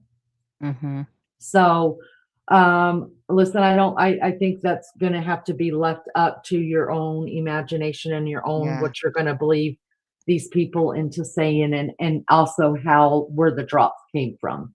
Because, if she was carried right out after, she was hurt or murdered, and they put her body in a tarp and it was bloodied, yeah, the blood's still going to drip. Yeah. So that's just what I think. All right. This is the other thing that I wanted to bring up. I don't know if you guys watched JLR today. I really haven't watched him the last couple of No, days. I haven't. Usually Maggie, when she does her lives, her and JLR are real tight. And Oh God, yeah. so they do some discussions, but so I happened to turn them on just as I was doing some cleaning today. And I turned it on at the right time because Annie and Tomato Tomasco hot sauce dude, neighbor called in and wanted to didn't call. I guess him and JLR are on first name basis now, and he's got JLR's phone number, and he texted him and said, hey, I want to talk on a live. And I was like, wait, what? I turned this on at the perfect time. Oh my God. Which neighbor was it, you know? So he's going to tell you, he's actually a neighbor that lives behind the Tomato Tomasco house and stuff. Anyways, he just spoke on some stuff to JLR that I think JLR already knew, but I didn't know.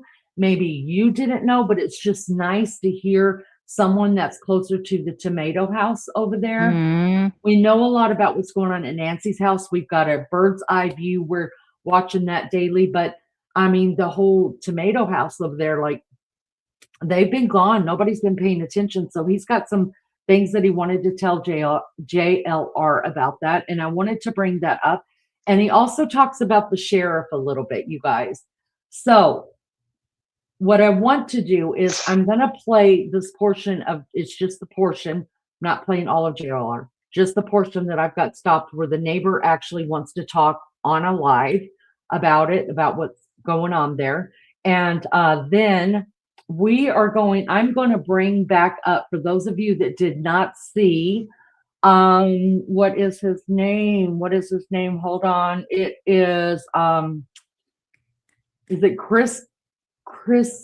No, it's not Chris. His last name is Cross. Aaron Cross. He was over the SWAT team. I don't know if he still is, but It's not the FBI one now, Cross. Yes. Yeah, the one he was, I know. I'm trying to think his name. He's not FBI. His name is Aaron Cross. He was over the SWAT team. The SWAT team works for the sheriff's department. He was over the SWAT team. I want to replay his interview with Brian Enton because he goes into depths about the community's problem with the sheriff, how incompetent he thinks the sheriff is, how many people have quit their jobs and moved to different police departments because of the sheriff, how come he believes the sheriff will not turn this over to. He is the first person that blew the whistle on the sheriff about the FBI. The reason why he doesn't like the FBI is because the FBI had a case against him, and they were investigating him. So first, let's listen to what the neighbor says. And I found it interesting because that's a civilian, right? And he's got his own thoughts on the sheriff. And then I thought, oh, let's go back to the guy that works, or at least worked for the sheriff at the time, and see what he has to say, what he had to say again. So let's go ahead, and I'm gonna pull that up. Share screen. And this is just part of, like I said, part of what I was listening to. JLR is still live right now, but we're not watching the whole thing. We're just going to only listen to the part that the neighbor of Tomasco Tomato Guy is talking about.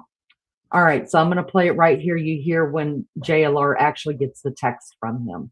Here we go, guys. Watch your ears.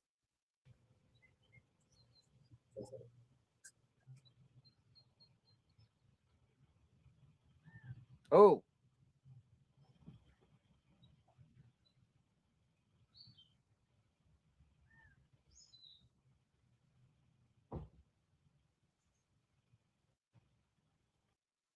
Oh.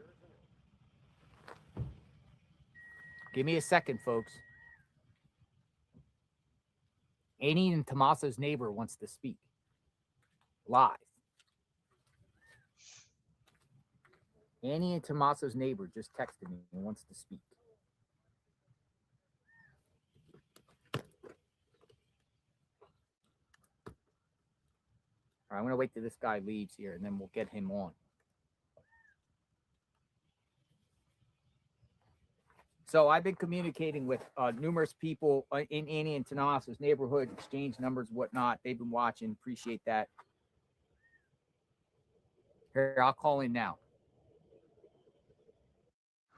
Caught the early flight. See you there. Finally beating your siblings to the good room on family vacation. That's what the world's biggest airline can do for you, baby bro. I'm 26. If you do 25 leg presses a day, your legs and butt will stop jiggling. If you do 25 leg raises a day, you're stuck. And there has been absolutely zero activity in there until obviously today, since they went over there. They haven't been living there. I think they've all been at the Airbnb. Yeah, which is nearby, it appears. Yeah, and I think that was the big question. Now, I think the reason why they have Annie doesn't have her car back, if they took that thing apart, I've heard they took it someplace to a car repair place to put it all back together. But why do you do that to victims? Well, that, you know, if they, when they took the car, they were still not victims, right? They were victims, but they were, you know, they were still looking at them as potential subjects. Mm-hmm. And so if they rip that car apart looking for anything and everything, you know, it's going to take some time to put it all back together before they give it back to them to drive it around. Gotcha. So they might just say, be patient with us. We're putting it back together. Yeah, potentially. Now, also, you know, you probably don't see Tomaso because I think he's back teaching again. So you think he went back to work? Yeah. Oh, I think he went back to work. Yeah. So explain to the viewers here. You're a neighbor. You live right by them. What happened with you know, during the course of the week? Like, what was going on in your neighborhood? So ever since when Sheriff, you know, Nanos cleared them, everybody left. There's been like zero activity at that house up until I think when I texted you or a couple days or last week or the week before. There was a news guy out there once, but he left like shortly after. But when the time before they were, you know, he announced they were clear, what was going, just to share with the viewers, and I think we talked before, I'm not so sure, but share with the viewers what was going on in their neighborhood. Like, what did the feds? The feds come to you? Oh yeah. They had, there was the day where it was the Tuesday after, it was like day 9 or 10, when FBI, you know, came rolling in and went door to door, property to property. And so that was like right after I had found your stream, and I was starting to watch it. You know, you got the update that something's going on over at Andy's house, and then that's when I saw, you know, when you got there, I saw the FBI guy, you know, looking over the wall of my, you know, into my backyard. So I went outside. Can't have my cell phone with me in my office. So I went out, looked. I had a missed call. Called the number, and it went straight to hang up. About 10 seconds later, I get a phone call, and it was Agent so-and-so from the Arizona FBI, you know, and they asked me if I was at home because they were searching properties. And so I was like, no, I'm actually at work. And they asked me if I would come home. And so, because they said they can't search the property without the homeowner being there because they didn't have a warrant. So it was like consent. Yeah. Interesting. So he said, not only do I have to consent to it, I have to walk the property with them.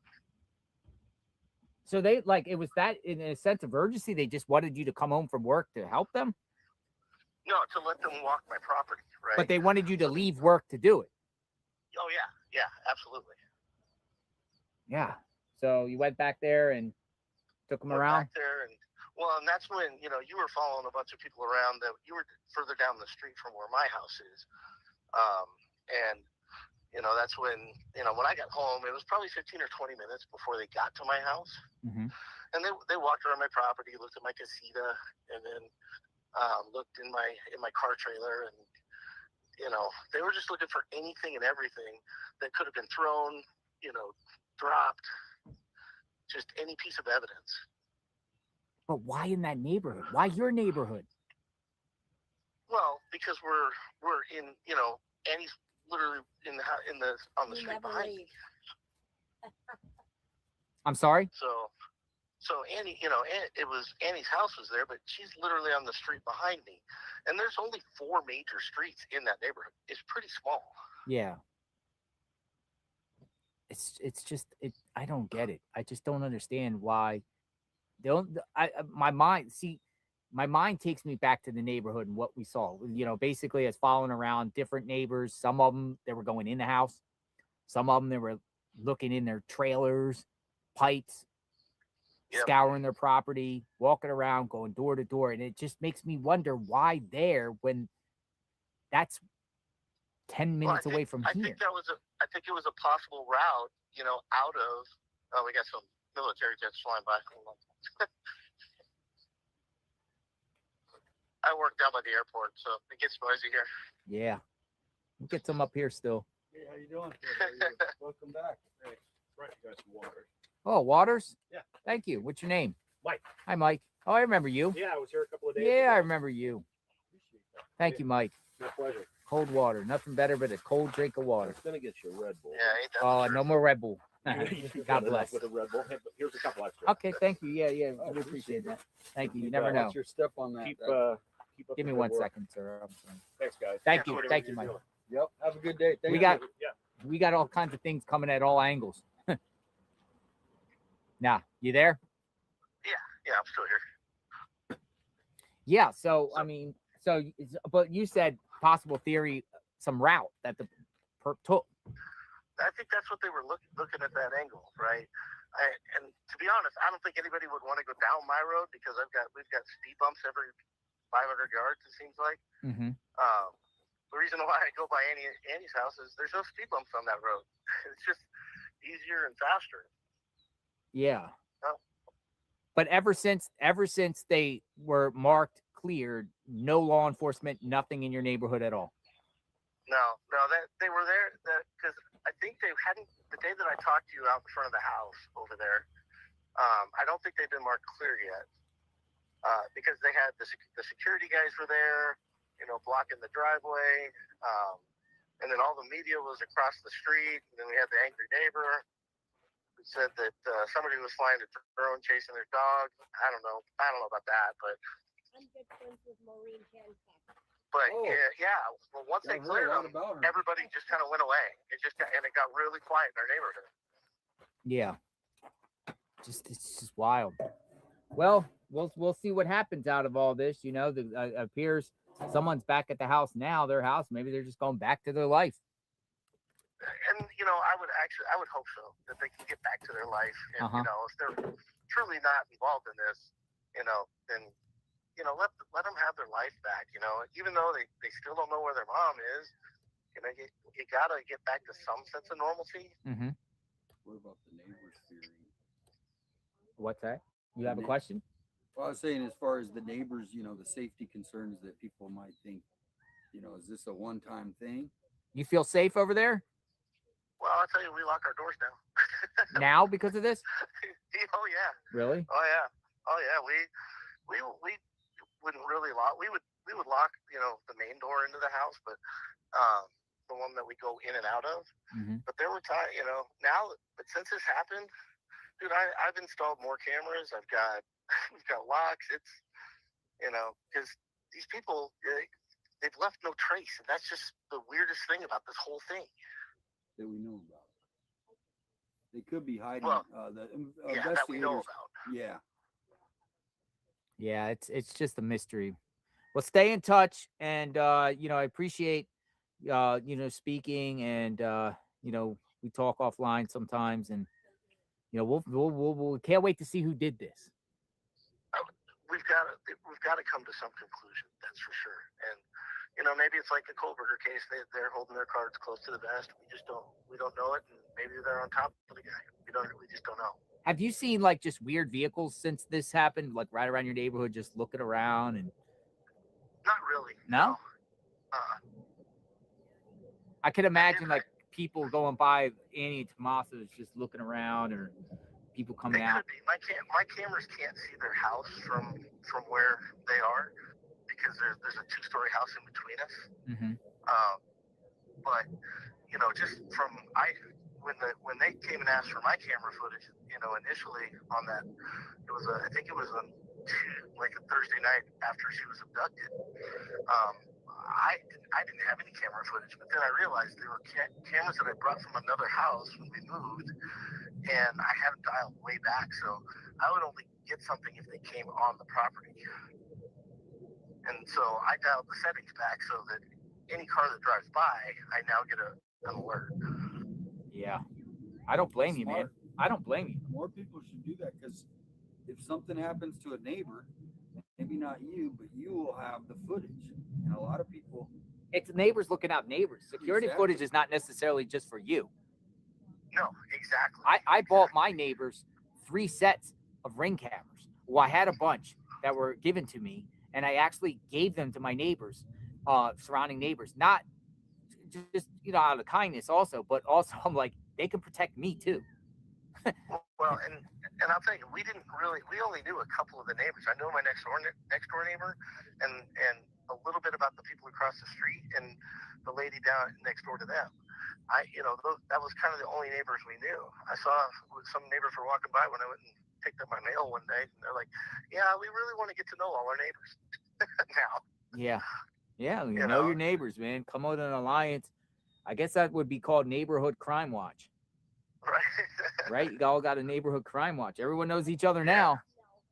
Yeah, well, and we're getting to know more and more every day. That's for sure. You want to share your name online, or you want to stay anonymous? No, my name's Dustin. Dustin. There you go, folks. Yeah. Dustin the neighbor.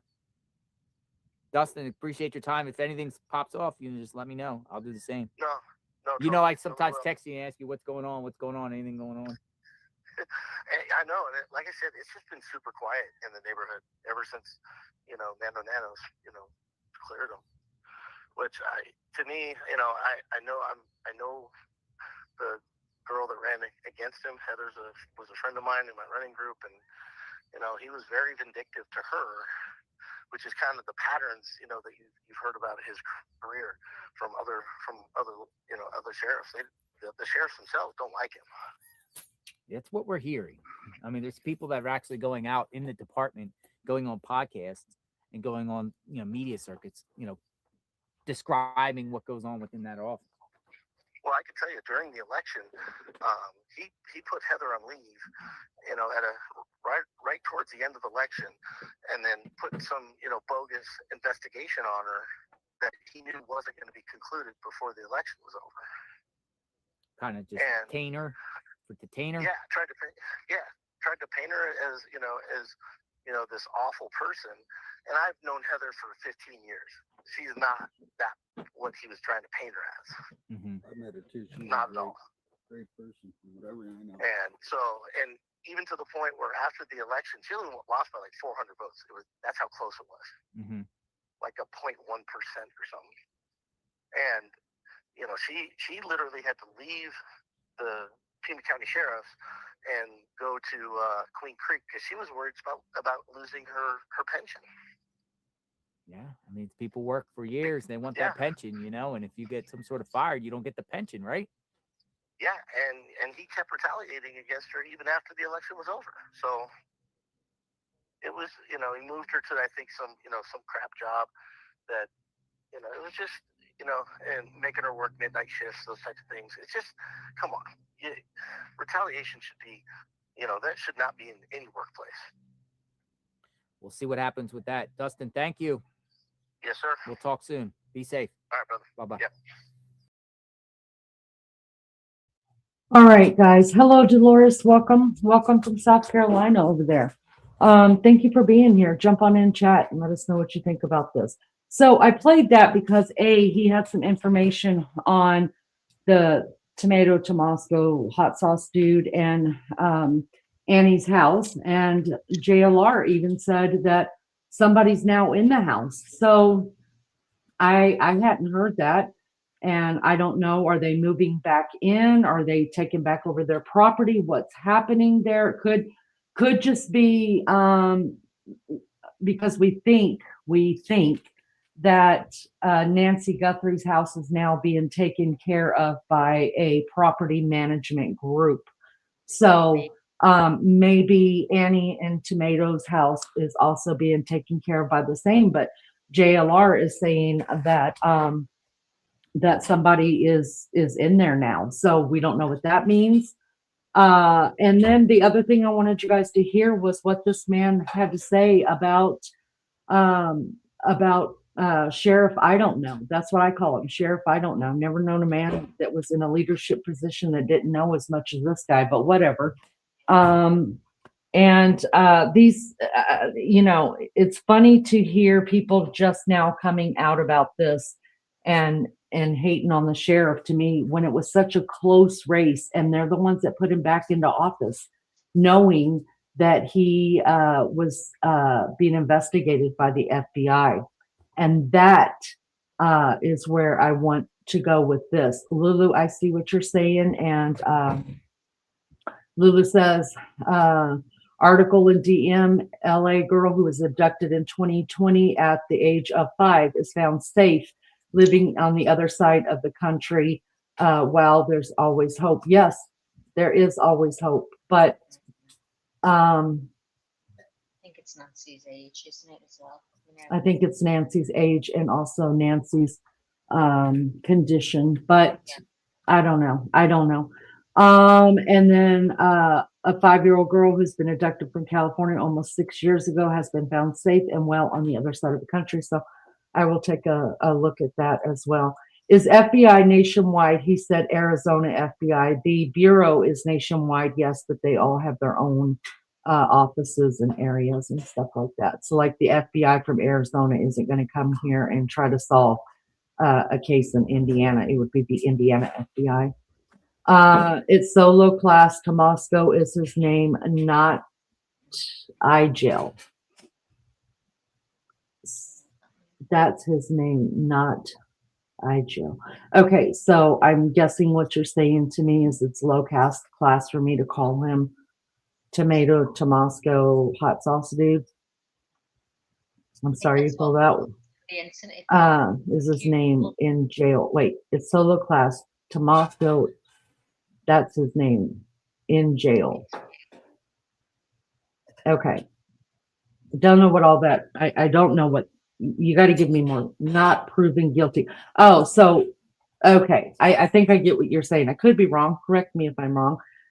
Like, you're not making too much sense here. But what I'm taking you to say is that it's low class that I called him a different name than his given name, and he's not in jail, and I am making him out to be a guilty person because it hasn't been proven.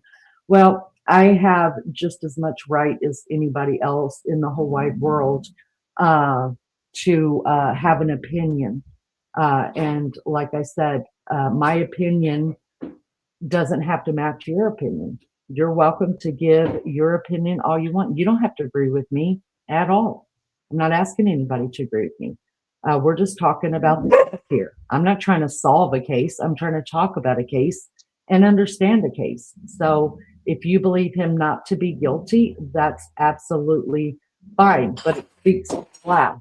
Oh, maybe I shouldn't be calling names and just call him Tommaso. But I've come a long way in life. I mean, I don't think no, I think he's a low life. And I think if we're going to talk about class, I think you should go and do some background checks. I hear him. I'm going to need you to slow down on your typing, try to get your words right, and speak in big sentences, because I shouldn't have to try to figure out what you're saying to me. So come on, you must be an adult, so let's write like an adult would. I don't think I'm being awful whatsoever. You hate him. You sound low class. So not liking someone is hating somebody and low class?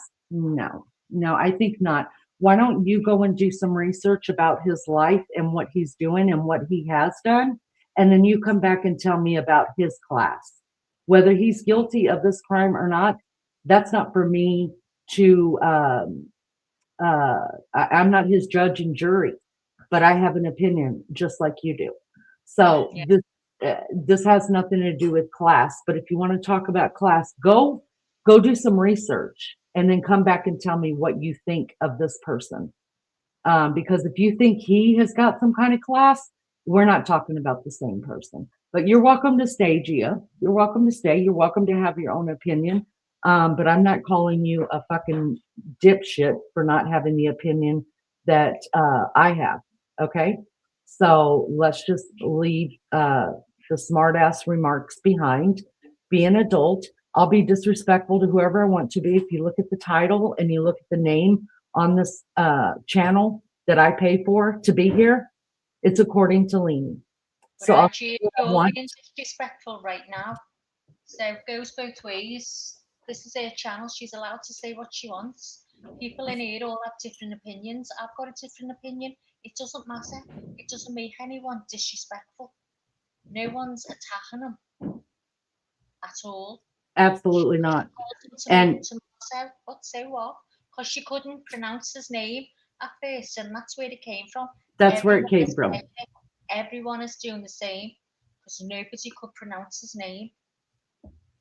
So I would never go to your channel and tell you you're being classless. I just wouldn't do it.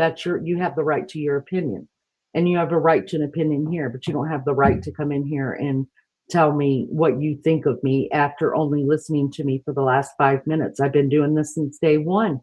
Where have you been? Oh, and also what you probably should do when you go into anybody's channel is at least say hello to everybody. That would be lovely. All right, let's keep going. So now what I want to do is backtrack, because it's easy to listen to people who are jaded. So say I worked in that police department.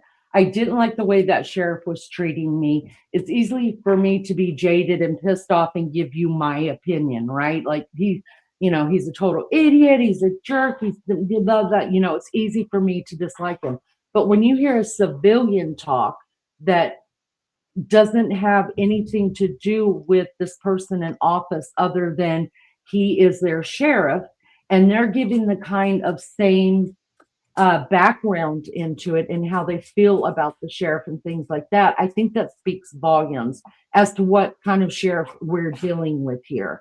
And I also think understanding how the sheriff is and how people perceive him, whether they worked with him or whether they're just a person that lives in his town that he does the lawing for. I think it maybe will shed a little bit of light as to why. The big question, I think, would be why he hasn't turned it over to the FBI, right? I mean, clearly this is above his pay grade. And no shade for that. Listen, don't try to throw me into some kind of street beat or any other job than what is above my pay grade. You know what I mean? But you've got to be able to stand up and say, look, I'm in over my head here. I need help. There's no shame, absolutely no shame in saying I need help. Like, this is serious, you guys. But there are people with ego, and there are people who have beef with other people. And so they don't want to do what is right by the case. So what I want to do, hi, Gio, welcome. All's forgiven. Let's just keep going. Tell me your opinion, girlfriend. We're good. I have no problems. And I don't hold grudges at all. So anyways, I want to go back to the first person, and I want to listen to his interview with Brian Enton, because from this guy's mouth was the first time we ever heard about the character of the sheriff. None of us could just understand, right? Why the sheriff wasn't asking for help, why he just insisted on doing it his way, knowing there are people out there that can do this every day and maybe bring in more researches. I mean, listen, you could be a professional at one thing in your life, but there's always somebody out there who is more of a professional at that one thing that you're a professional at than you are. And you could still, even though you have a profession towards that, you may have some schooling towards that, a little bit of experience towards that. There's no shame in asking for more help from somebody who may have a little bit more experience than you do. All right, so I want to listen to this again because Aaron Cross is the one that blew all this up, and it made a lot of sense as to why, who the sheriff is, and why there's so much beef between this sheriff's administration and this and the FBI here. And not only them, but to the people that work for the sheriff. I mean, he's done some really mean, hateful things to his own people that work for him. So I'm going to pull that up. If you guys have already heard this, I'm sorry. This is for people that haven't heard it, and also just to maybe understand this guy, what he's saying a little bit more. And to me, I've listened to him a couple times and trying to make sense of it as well, because I'm trying to give grace. I really am. But at this point, I think there's no grace left to be given to the sheriff. I just don't. I think he mucked it all up from the beginning, and he's just too proud to say, guys, I screwed up. What do we do now? Heard her say this is also when cases come together, and we're starting to see DNA evidence really appear in this Nacey Guthrie case. So hopefully this will help move things along. I also want you to hear my interview that I just did with Sergeant Aaron Cross, who is a Pima County Sheriff's Office sergeant. And I've made a lot of sources on the ground here, but it's difficult talking to people within the department on camera because they can get in big trouble for speaking. What's interesting about Sergeant Cross is he is also the union president, so he has protections and can speak more freely. He's not on the inside of the Nacey Guthrie investigation at all, so he can't speak about what's happening from the inside of the investigation, but he has a ton of expertise when it comes to this area. He's been with the sheriff's office for almost 20 years, and he also is able to talk about and openly, which is difficult here because people are nervous to talk badly about the sheriff who are still working there. But he can talk about concerns that the deputies have about the sheriff, about the way the investigation has been handled. and why he thinks the FBI should have been brought in sooner. So listen to my conversation with Sergeant Cross. The first thing I wanted to ask you about was just this new FBI statement that I showed you. First of all, apparently there's a lot of gloves that have been found. Yeah. What do you make of that? I mean, I guess these gloves are used for all sorts of purposes, it seems. It is pretty common. It could be from investigators. It could also be, I mean, we have a large amount of homeless that live up in the area. We also have, we've experienced a lot of nighttime car break-ins in this area as well. So, I mean, it could be from any one of those things. Hopefully it's related to the Guthrie kidnapping or incident, and they're able to get some DNA out of it, and it breaks the case open. But I understand it was found a couple miles away. Hopefully, as he's driving away, he throws his gloves out the window. Maybe we'll get a lucky break, but there's a lot of possibilities. It just seems like that would be a dumb thing to do, though. I mean, if you're the suspect, yeah, why wouldn't you bury them or hold on to them? You Yeah, know? it seems very unusual. He seemed to be very prepared and very careful, at least on the video that was released, and so it would seem very out of character for what we're able to see. But you know, hopefully we'll get lucky. And you are a sergeant with the Pima County Sheriff's Office and Yes, also the union president. Yes, sir. So you're able to talk to us about some of these issues with the department because you're protected. Correct. By which is why we haven't really been able to talk to anyone else within the. Yeah, I can speak on matters of public concern and have some protections from that. Do you ever get nervous about retaliation? Oh, all the time. I'm sure I'll be drug in to answer questions about this very interview. Okay. What is since you have your pulse, I mean, how many deputies did you say are in your union? So we have a little over 300 out of the about 396 detectives and deputies in the department. So almost everybody. Yes, sir. So what is the feeling right now within the department? I mean, you guys have the eyes of the world on you. Yeah, it's tough. The deputies, they haven't been impacted as much. The detectives, though, they're working, I mean, some of them are working 8 days straight. Some of them have put in 70, 80-hour weeks for the last couple of weeks. So they're doing everything possible to try and solve this crime. They're working very hard, sacrificing a lot of time with their families, and they're doing everything they can. But it's definitely taken a toll a little bit. You can tell when you speak with them. There's a little bit of burnout. I get that sense. They haven't vocalized that to me, but you can tell it's been a lot. And working 80 hours a week, 70 hours a week, that's a tall order. And a lot of pressure. I mean, find Nancy, you know? Certainly, yeah. The whole, it feels like the whole world, or at least the nation, that their eyes are on us. And so there's a lot of pressure internally as well as externally to try and solve this quickly. Is it true, and I've just heard this from some people around the sheriff's office, that the homicide team is pretty inexperienced right now? They're pretty new, and that goes for really all the departments. So we have 96 detectives. 45 of them are detective ones, meaning they're pretty new. Inside the unit, I think the person that has the most experience inside that unit has 3 years in homicide, and then some of them are more experienced detectives. They just haven't been in homicide. So there's been a lot of turnover. Another example is that our deputies, we have 195 deputies in patrol. 101 are on probation, meaning they have less than a year. We've experienced several waves of exodus of deputies going to other agencies or retiring early to go work somewhere else. So we're feeling the consequences of that, both on the detective side and in patrol. Yeah, that's kind of alarming when you think about a case this complicated. Very. And we know the sheriff's office is still technically in charge. You'd think there'd be people with decades of experience. Yes. And if this case happened 10 years ago, we would have a lot more experience to handle it. However, I mean, like I said, we only have 96 detectives compared to something like the FBI. They could bring thousands of investigators that they could pull from across the country. So we're a medium-sized department, and of course there are limitations that come with that. Have there been frustrations on the inside about the way this has been handled? A little bit. They vocalized some of that to me. A lot of it is just some of the decision making from the top makes them look incompetent, and a lot of those decisions weren't theirs. And so I agree with one of Sheriff Nanos's versions was that we gave up the scene probably a little too early. And perhaps we could have kept that locked down, maybe with permission of the family, could have put up crime scene tape after the search warrant was concluded, just with the understanding, hey, we're probably going to have to come back out here. Is it okay if we keep people out?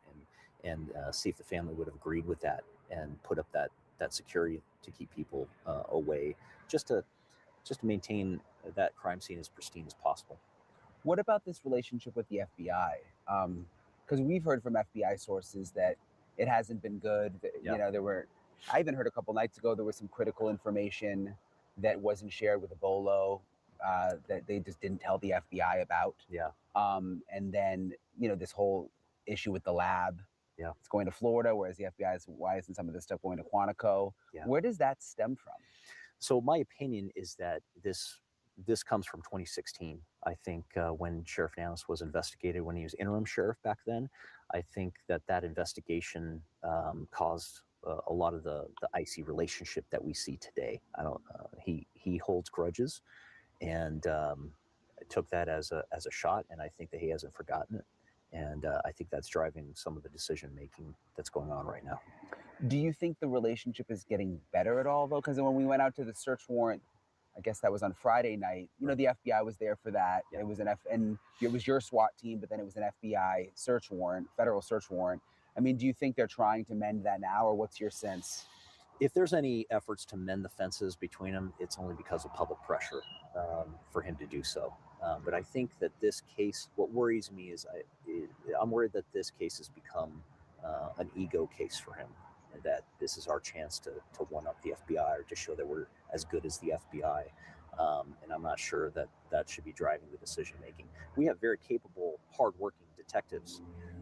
However, it's like I said before, we're a medium-sized agency. We just simply don't have the manpower, the assets, the funding that something like the FBI could bring to bear. What happened with, I've heard some rumblings about the search plane and the pilot, I think, or do you know much about that situation? Yes, sir. It was a pilot / TFD, the tactical flight deputy. So our plane has two people in it. It's the pilot and the person behind him who is operating the high definition cameras, the FLIR, all that. And so there was a pilot / TFD who was normally assigned to work that day with a pilot. However, he was transferred the week before, I believe on January 25th. And he was transferred back to patrol, and as a result of that, he was not replaced. And so as a result of that, the plane was not able to be used immediately. From what I understand from people who worked that day, the helicopter was initially used because there was a pilot at the hangar and a helicopter pilot, so they jumped in the helicopter and responded. And that has some benefit. When you fly a helicopter around a missing person, oftentimes people, they go out of their house to go, what's going on? Why is their helicopter flying so low around the neighborhood? And so when you get people out of their houses, sometimes they'll see a disoriented elderly person or someone in need, a small child, and they'll call 911. However, eventually they called the TFD out that day, and then they flew back to the hangar, I understand, and then got the plane out of the hangar and got it overhead. But that took 2 or 3 hours from what I understand. So did the sheriff have an issue? You said the person was transferred out. Yes, sir. Do you know why? There's a minor demeanor complaints with the pilot. I think he'd been around 17 years, and there's some demeanor complaints in behavior with his interactions with some other people inside the unit that, in my opinion, could have been handled a little differently. He received informal discipline and then was transferred. I think that informal discipline and perhaps a special observation probation would have been more appropriate and would have kept that asset, which is that plane is the most valuable law enforcement asset in southern Arizona. And if it moved to Phoenix, it would be the most valuable asset in Phoenix. It's that good. Yeah, I've seen it. It has the monitors in the back. It's fantastic. It's impressive. I saw some pictures. It's fantastic. Yeah. And all the local agencies around us, whenever it's available, they want to use it for any of their cases. It's extremely valuable. And so I feel like handling that a little bit differently would have kept that plane ready and addressed the problem with the employee. But that decision was made differently. So that deputy is a deputy, yeah? Yes, sir. Yeah, he had 17 years of experience flying with that kind of work. Yes, sir. And he hasn't been able to work this case? Correct. And he started as a TFD that we then made into a pilot. So he had 17 years in the air unit, I should clarify. Okay. But he'd been a long-time pilot, was a long-time TFD. and was very good at his job. So he could be helpful right now. Yes. That day, they would have been up quickly, and perhaps the searchers, because when this first came out, we initially believed that it was an elderly person who may have bumped their head or something and walked away. And so having that plane up with its capabilities would have allowed the search and rescue team to, in my opinion, more quickly realize that she's not in the area, and maybe we need to start looking somewhere else and thinking about this differently, especially considering the blood drops. Tell me a little bit about, I read about a no confidence vote for the sheriff. Yes, when was that? That was, if my memory serves me correctly, it was in 2024, early 2024, I believe. And we took an anonymous no confidence vote or confidence vote, and it returned, except for one vote, it was unanimous no confidence in Sheriff Nanos. And that was done to kind of try and get the word out to the public, to the voting public in Pima County, that we've got some real issues in this department. And that's I mean, so everyone except for one person in the union said no confidence. Yes, sir. And my opinion is he probably didn't understand the vote and maybe made a mistake. So what are the? I mean, so why don't they like him? Well, I think former Chief Deputy Castigar kind of gave you some insight into the issues going on with Sheriff Nanos. He has an ego that's difficult to describe without sounding hyperbolic, and it drives a lot of his decision making.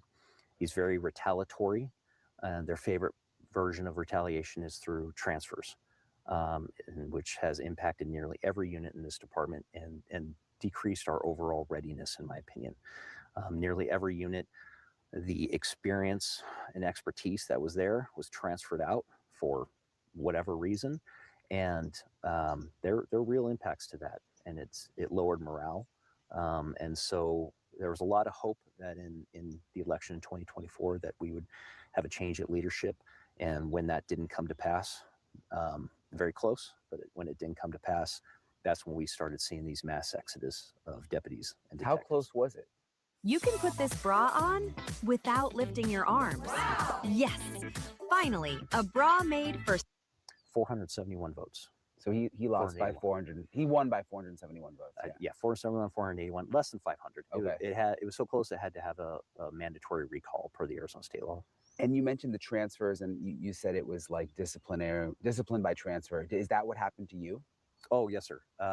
So when I became president in 2023 of our union, I initially decided, hey, let's take a morale poll. And so we did a morale poll. It came back pretty low, and it came back with some comments. And I thought that those comments would be beneficial to someone in a position of leadership.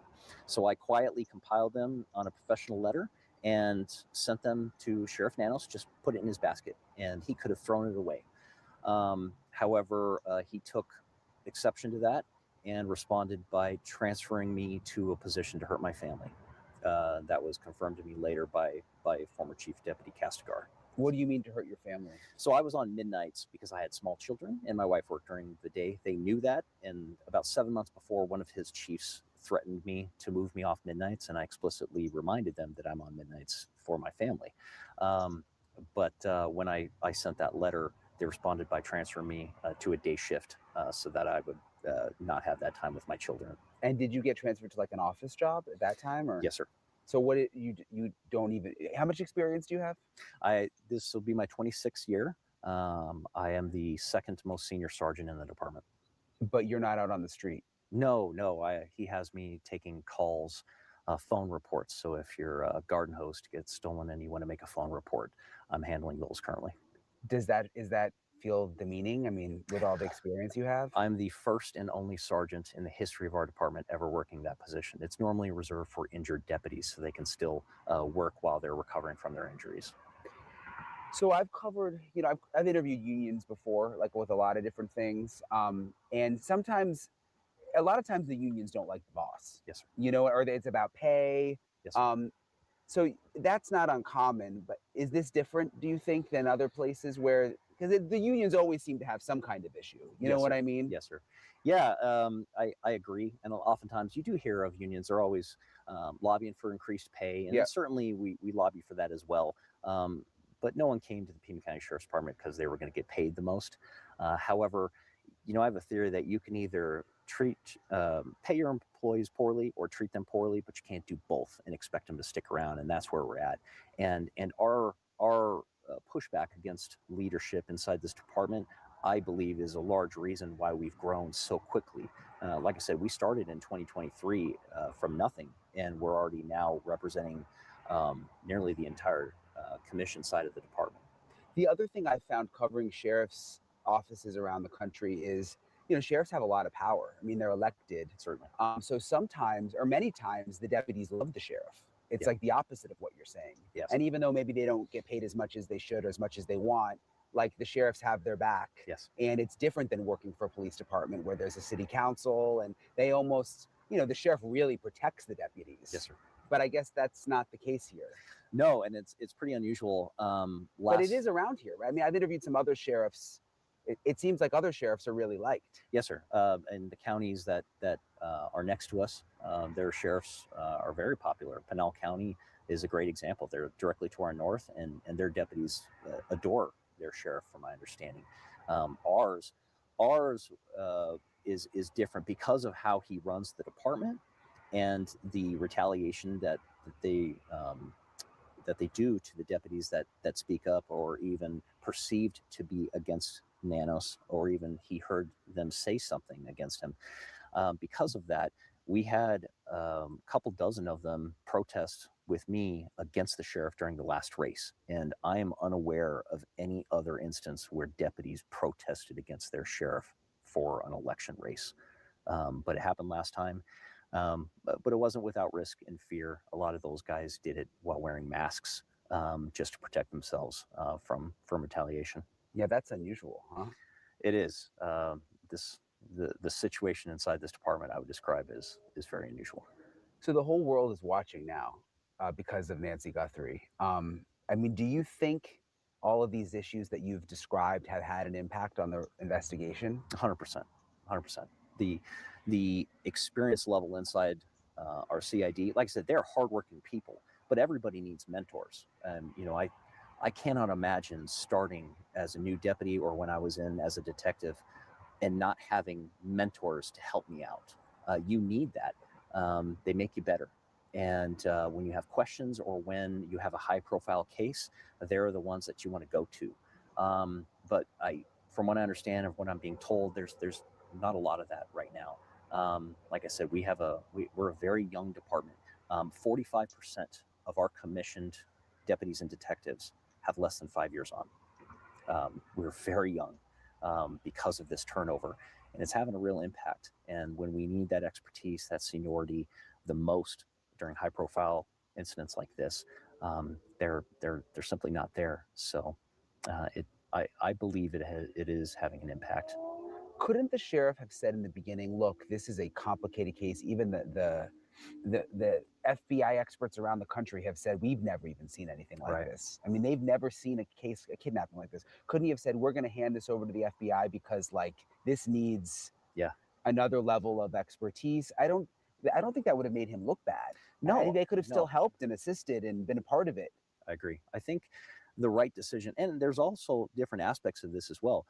By deciding early to turn this over to the FBI and us take a supportive role to them, I think it would have been the best decision, in my opinion, for the Guthrie family, but also for our citizens. Like, from what I understand, the entirety of CID is being tasked with helping on this case, all of them. They still have other cases that aren't being worked as well as they could be. And the bad guys aren't giving us a break because we're working this case, hoping to find Nacey. The calls and the crimes are still coming in. They're still happening. So these cases are getting put on the back burner from what they otherwise would be if this was turned over to the FBI, who could use their massive assets, resources, and personnel to work with us in an assisting role. And then we could also then go back to a normal order of business to some extent and work some of these other cases that are happening in Pima County. Yeah, that makes sense. Is there anything else I'm leaving out that you think is important that people should know? I mean, because again, you're in a unique role where you can speak. Right. And we have a hard time, you know, getting information out. Yes. Because people will get in trouble. Yes, and that fear is real. The fear is very real. because they know what would happen. Again, I just want to reiterate that our detectives, they are busting their butt to try and solve this case and find Nancy and try and bring her home, hopefully safe to her family. They're putting in tons of hours and burning the candle at both ends. And so I just really like to take the opportunity to thank them for all their hard work. They're great guys, and we'd like to just convey to everybody that please don't hold us accountable for some of the decisions made by our leaders. We're trying. Great. Thank you, sir. Thank you. Appreciate your Nice to meet time you. very much. Thank Oh, he's lovely, isn't he? Well, there you go, Max. What do you think, love bug? Yeah, he's a nice person. I remember hearing that for the first time. I think he's a lovely person. I've seen him on a few panels now, like, and he's very disrespectful, calls everyone say. It's a really, really nice guy.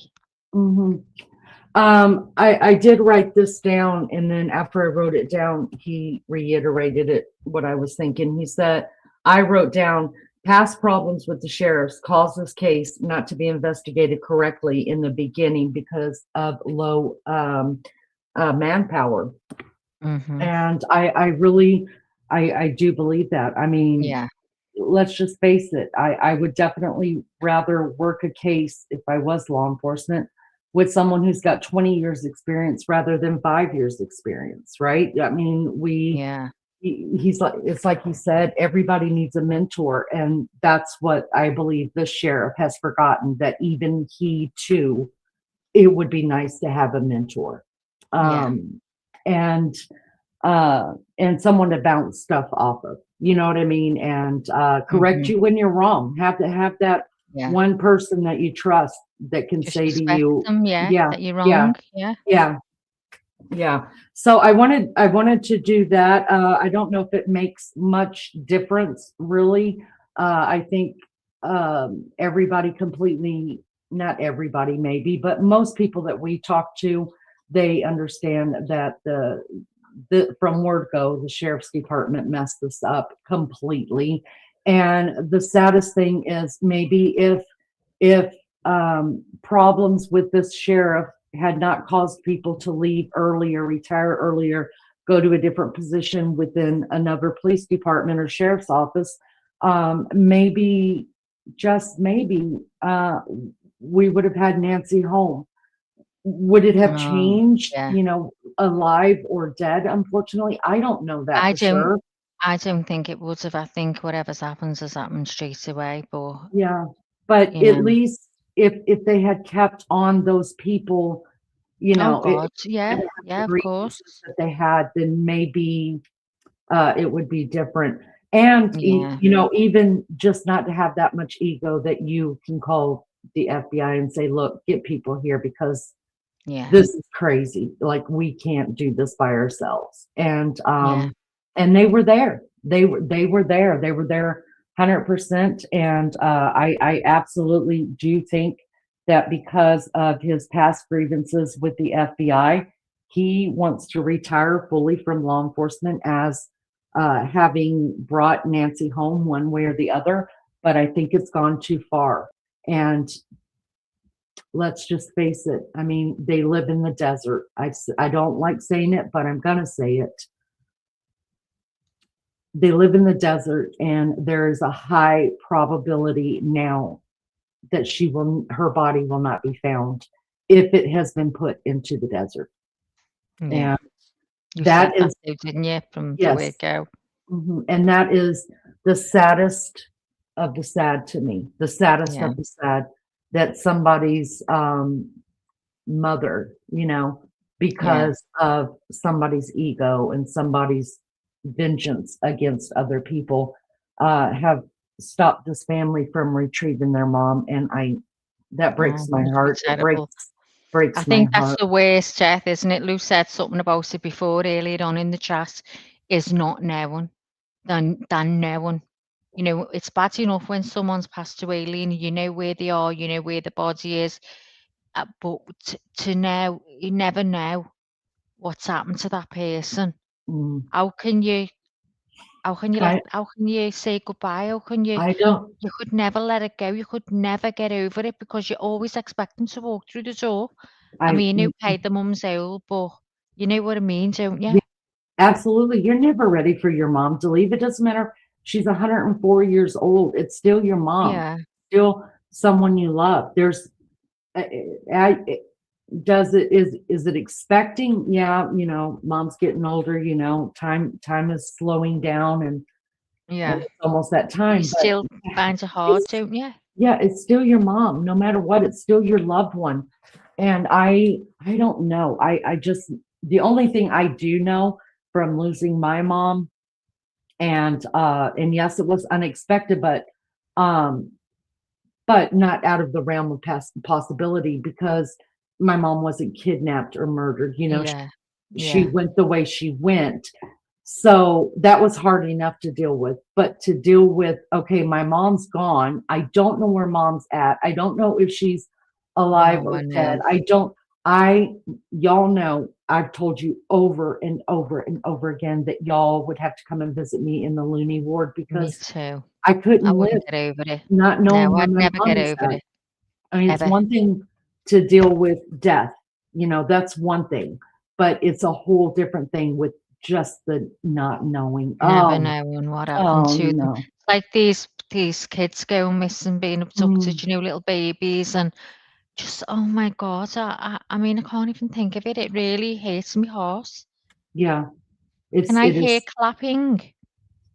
Well, Can I I hear can't. Can you? clapping hard? I think they're high peace. Don't know what you're saying, love. Gia, honey, listen, I don't hold anybody. I've lived way too long to start holding grudges now, girlfriend. Some of the best relationships,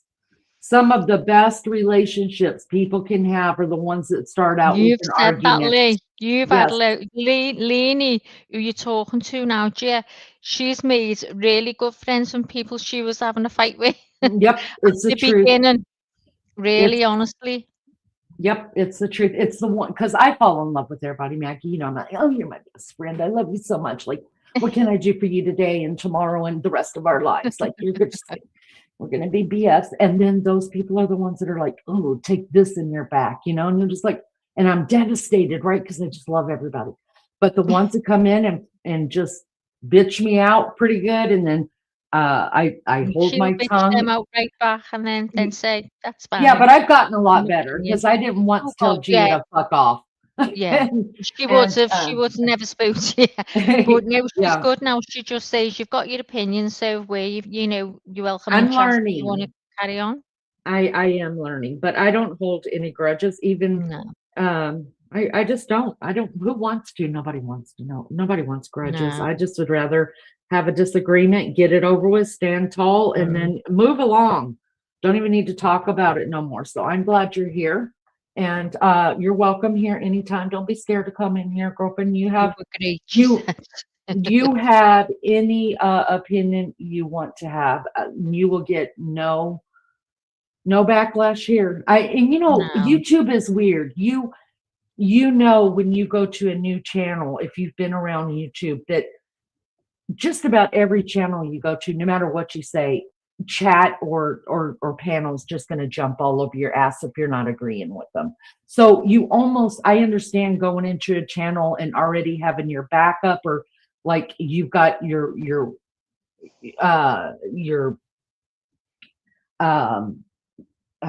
war battle on, you know what I mean? Because you just know you're going to get blasted because you're speaking differently than what you're hearing on the panel. So it's like you just don't know, you don't know. So you automatically come in ready to be able to have your say, but and I'm very aware, there are very few channels out there that say, look, say whatever you want to say, believe whatever you want to believe. And that's fine. I have no problem with that whatsoever. I mean, men have lived and died and fought, and women have done the same, so that we can have an opinion, and I'm grateful for that. I just like it to be done adult like, and that's all. So I don't take any offense to it, because I know for sure I've been attacked in people's channels just for having a different opinion. I was like, I'm not running a channel like that. People could say whatever they want to say. I don't have a problem. I may not agree with you, but I don't have to. And you don't have to agree with me. We just have to be adults about it.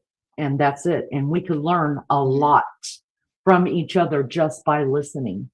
So, anyways, I hope Toshi, how are you, love bug? There's Hello, girl. another one of our Aussie love bugs. All the Aussies are coming in now. They're all waking up.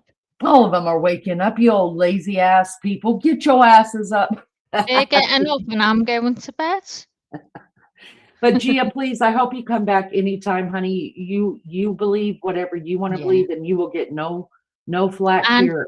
you might not always agree with what some of us say, but it's our opinion. It's like I don't. Leanie's got her theory about this case. I've got mine. We don't agree on it, but it is what it No. is.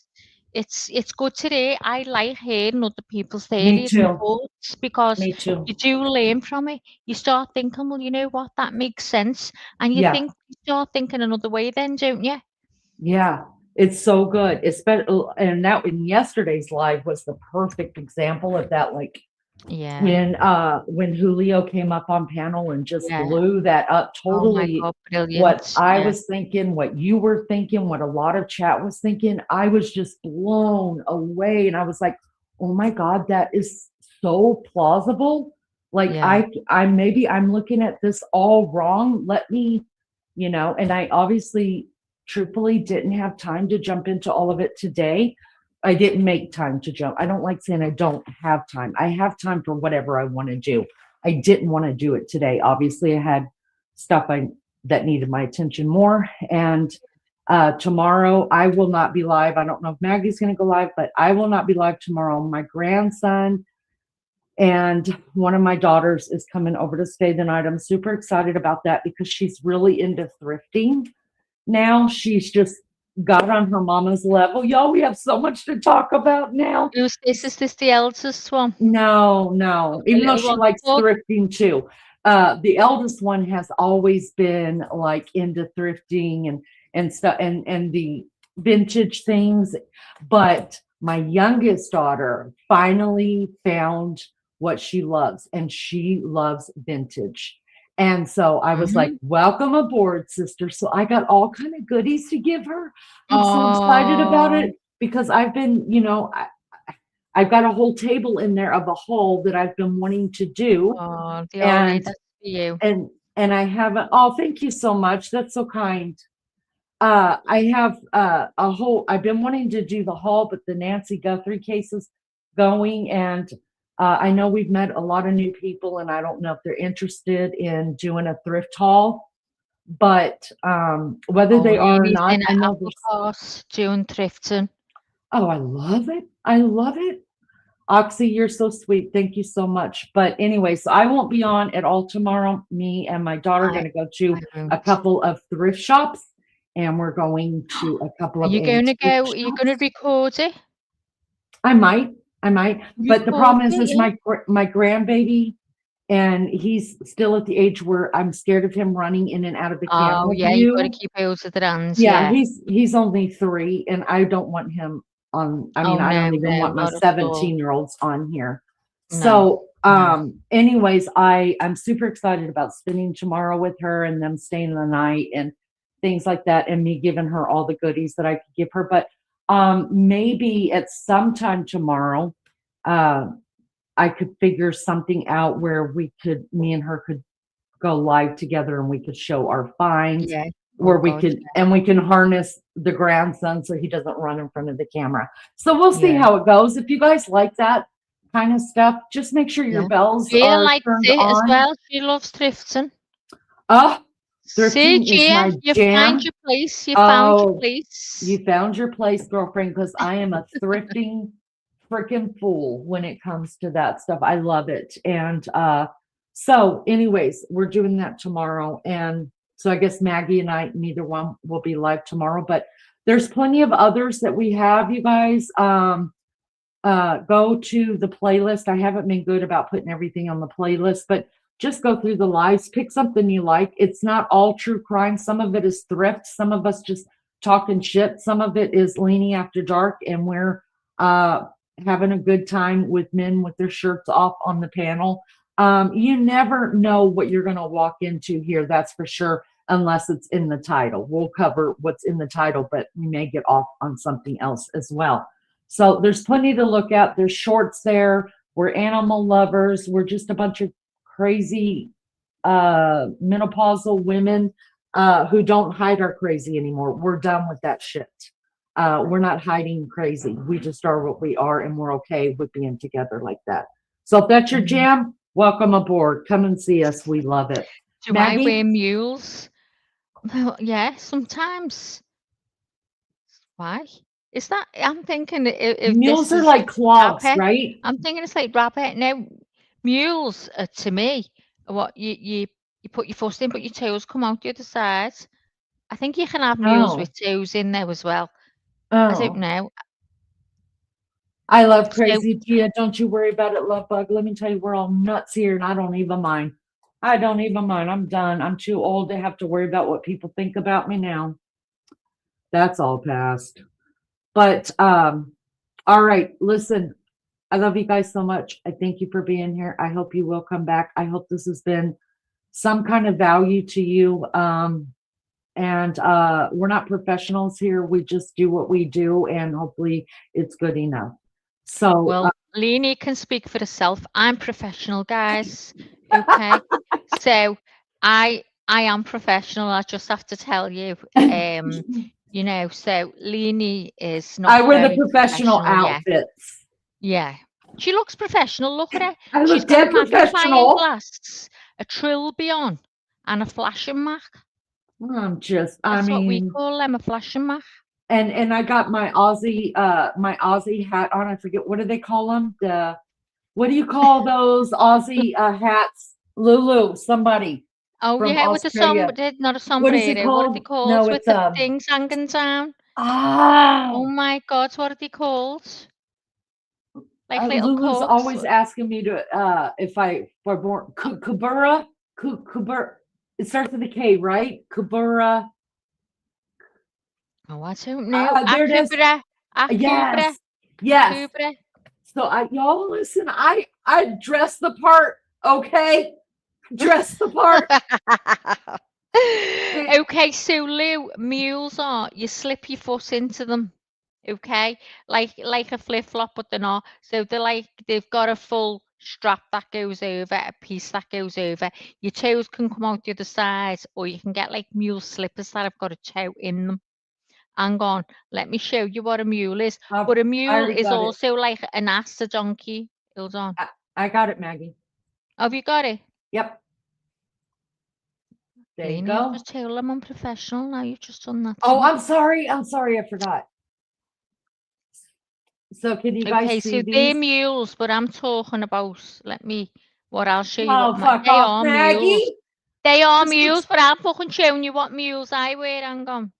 I can't wear these, you guys. My feet, I'd be kicking this off my feet, like sticking my toes in the air and hurting my feet because I'm trying to keep them on. I have to have some kind of sling in the back. Even wearing like these kind of Birkenstocks, I can't wear them. I have to have something in the back. And I just don't think they're attractive, y'all. Like, look at that shoe right there. Listen, if I catch if I see any of my friends wearing these kind of shoes right here, I'm going to kick you in the ass. That is not acceptable. Now, this is cute. This is a cute shoe for the bedroom. I would do that. This would be cute with the back on it. Yeah, I'm just not into looking at people's. This would be cute with the back on it. I would wear that. But, I was going to say something that would sound racist, but I won't. So I'm going to shut up. Maggie, what you got? I almost put my foot in my mouth. It's asking me to do a puzzle. Security verification.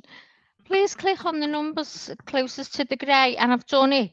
Right. So I'm pressing it. Get up, Lou. I'm wearing. It says I was successful. Okay, so I'm going to show you the mule now. Let me take this off. Okay. I wear Uggs more than anybody I know. And I wear them every day. Every day. I need to see what ones. Right, the ones they're showing here are like the clog mules, okay? But I'm talking about, like a beach mule. No. Leanie, hang on. Those are mules, what I showed. Like in America, that's what we would consider mules. Well, we do as well. But hang on.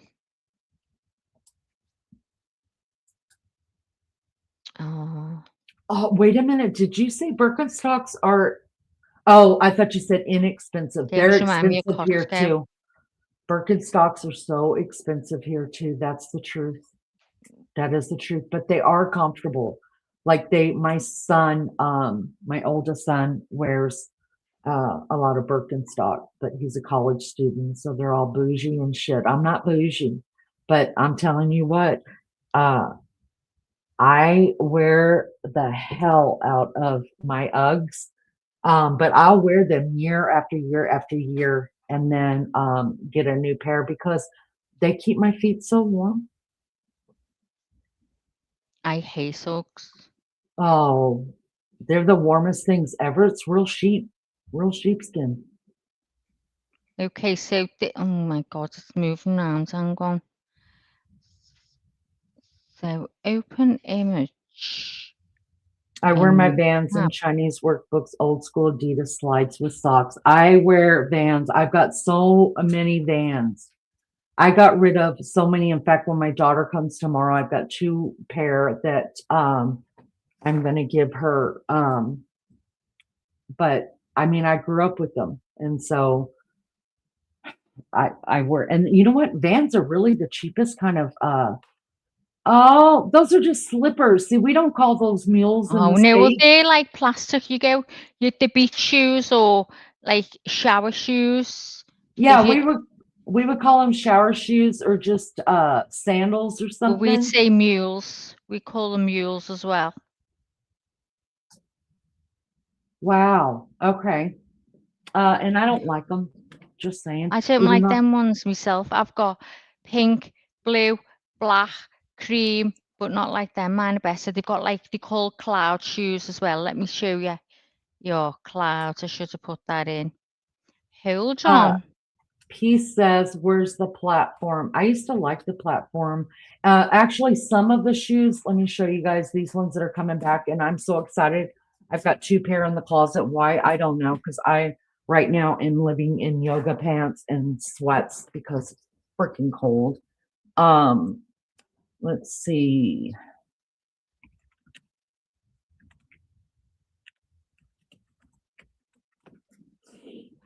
Oh, yeah, some of these are so ugly. Oh, no, these are not the ones I'm talking about. Negative, not wearing them. Negative. Negative. It's not happening. Not happening. Not here, Satan. No.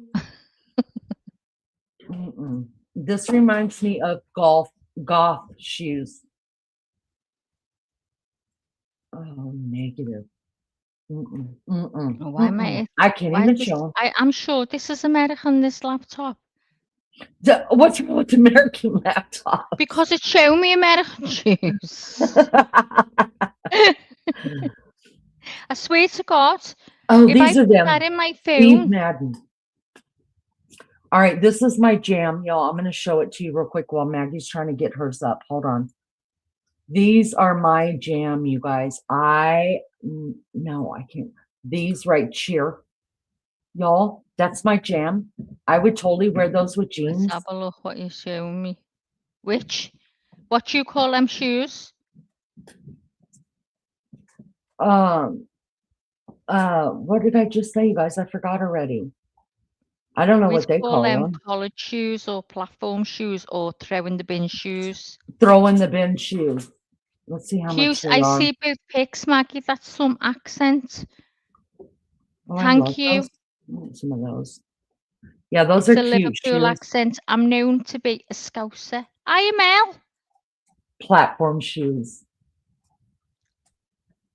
Melly Joe. I'm having a sweat. Oh, I'm sweating. Right, let me try and find these a minute. You love Mary So- Jane's. I like Mary Jane's too, but I can never find an outfit that I feel like sweet, I it's don't. American. Okay, let me not lie about this. I try not to Oh lie. no, I know what they're called. Sliders. I don't know how to dress, to tell you the truth. I wear a lot of sweatshirts, t-shirts, flannel shirts, jeans, and yoga pants, leggings. That's it, you guys. That's all If everyone wears here. if I had to go to a wedding, I would just be like, I'd have to call Amazon and get a style in a box. You know how they're doing that now for people that don't know how to dress like me. But I think I would put on something and I'd be like, I I just dress don't you. think I look good in anything but not that I look good in this either. I just don't. Okay, but I don't know how to dress anymore. I used to when I used to run a clothing store, but Did you? don't. Yeah, I used to. Yeah, I managed a clothing store, not for very long, less than a year, because we moved to Florida. But Oh I God. just all I did was just buy their stuff off of their racks, off the sale racks, and I knew I was fine. But like after that, I never had a real reason to be dressy again. So I don't know how to dress. I really What don't. type of clothes did you sell, Lee? Everything. It was like an Old Navy store. It had everything in it. Wow. Like yeah, like workout clothes and dress clothes and things. Not dressy, but like business casual. So Yeah, that's what I would wear. that would But be it me. kind Yeah. of just put it together for me, right? It's up there on the mannequin. That looks decent. I'll wear that. That's how I went about it. But like if I had to go to a wedding or a funeral or something like that, like I'm sure I would just go out and buy some black slacks, which I own none of. So I would have to buy black slacks and I have to figure out what kind of shoes would match, probably a button up shirt. I mean, I would be so uncomfortable. I Yeah. don't know how I to don't do like it. being dressed up. Peace wants to know if you wear heels. Me? Mhm. I've got the tiniest feet that I She couldn't does even have find a pair of heels. she does have the tiniest I've feet, got a yeah. child size 1 in the Mhm. UK, the tiniest feet you've ever seen. If you want to buy me pictures, they're £5 each. Yes, and we're starting our own OnlyFans, y'all, so you can request pictures, but it's for a pretty price because listen, we need money so we can learn how to dress Yeah. I need and money have to some get place to to go. America. Have I need yeah, I need to get to America, so I I need to need get the money. I So I've got to know. sell me feet. Terrible. We're gonna sell Maggie's feet pic. There's got to be people out there with fetishes over little tiny feet like Maggie's. I think he has because he's asked me loads of times to wear mules. He's talking about the feet. I don't know whether it's rapper, I don't think it's rapper. don't you? No. Maybe not then. But I do So feel they're like called it's sliders, not mules. Well, they are called mules as well, but mainly sliders. Do you Hey, have Michael, nobody sliders? asked you what's lame in here, Michael. Nobody asked you. Welcome. Do you got anything better to say? Come up on panel and tell us what's not lame. What's Gosh. that? So Toshi said she's got, oh no, Lou, I have a gay nephew who takes me shopping. He's always spot on. Oh my God, they are. He chose the accessories for my new bathroom. He did amazing. Oh, he did. Absolutely gorgeous. There's Raymond. Hey, just scrolling and saw you, but shoes are not my style. LOLs. Raymond. Well, we That's what I already mean, covered. Toshi. We That's already what I covered the mean. Nancy Grace thing, and somehow we ended up right here talking about shoes, just like a bunch of women do. I don't know how we Raymond, got here, you but come we in here, did. don't you? We spoke Yeah, to you Raymond. Don't before. act like you're Yeah. new, Raymond. Don't You're act the like you're pilot, new. Raymond. You're the pilot. You're the pilot. What is your WhatsApp, Maggie? Oh, peace. Are you flirting with me? Michael, shut the hell up. Come up on panel. Let me roast you on panel, Michael. Michael Hansen. Oh, look at the thumbs down. Oh, be nice, Michael. It's near the end of the night for us. It's near the end of the night, Michael. It's almost time for bed. All right. You Be got to come nice. on earlier if you want to argue with me. Yeah, Yeah. Lainey argues I don't. I'll try and keep the peace. So, but try and be nice because we're going to bed and we don't want to get a cob on. That means we don't want to get angry. Means you don't want to get angry. I'm not going to bed. I have a bathroom to clean and my Oh bedroom yeah, floor she's needs to. 4 hours behind me. Yes, and I'm gonna shampoo the carpet in my bedroom. Peace, So I got whereabouts are you? Tell me where about you are, Peace. See, I've got a fella, Lee. You got a fella? I'm so jealous. I've got a fella called Peace. The right man for me, Peace. I'm He's so this jealous. calm to my storm. Oh, Oh my God. so nice. Maggie, I'm in the UK. Oh, Oh my gosh, whereabouts in the UK are you, Peace? little too close for comfort. Here he comes, that little town flirt. I love that song. Lane, interesting. Go ahead, Max. Sorry, what love? I'm reading the chat, sorry. That's what I thought I'm a you were true reading. prophet. Nancy Guthrie is deceased 2 miles from the house. I'm standing water. In standing water, rocks on the top. Oh God, do you think? You know, you're not the first one that has said that. Yeah. But she's very close to the house. And we Yeah. do have a couple ladies that come in here that claim to be clairvoyant. I don't ever question anybody what they think of themselves or whatever. I'm just thankful I'm not clairvoyant because I would drive myself crazy over worrying about stuff. But you know, I believe that people can be clairvoyant. I'm just glad it's not me.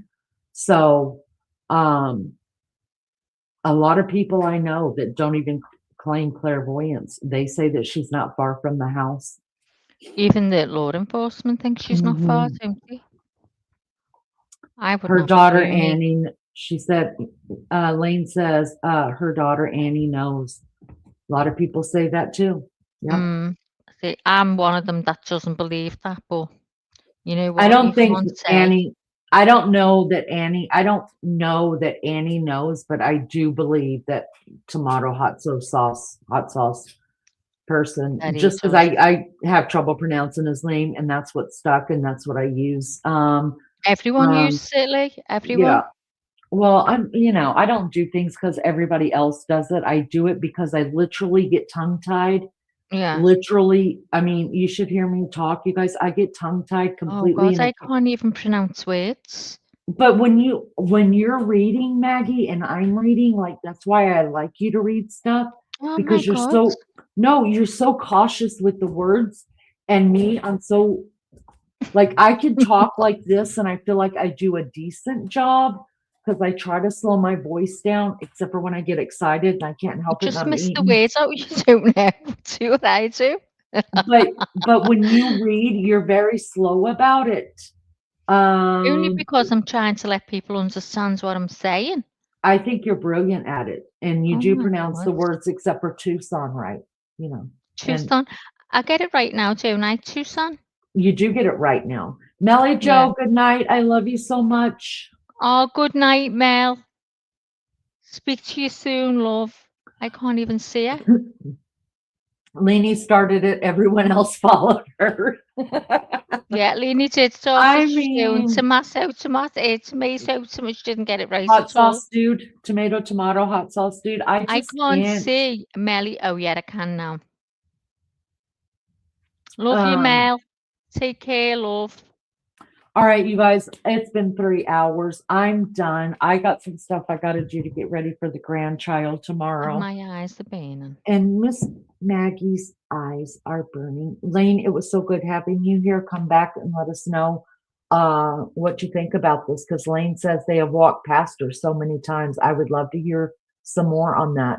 We won't be live tomorrow. You guys enjoy your day off, not having to hear me and Maggie fuss, fight, and our mouths. So enjoy the quiet, the peace while it lasts.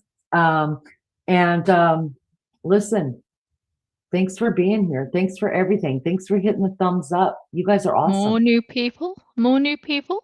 We love it. We love new Yeah. people because we're trying to ice out some of the bad ones, y'all. Listen, we're just doing the best we can around here with what we got going. All right. See, Gia. See, you ended up having a good time with us. I need to take sickies more often. Oh, you took a sick day today, Lulu. Oh, my puppies Oh, need my sugar attention. You sickie. guys are hungry.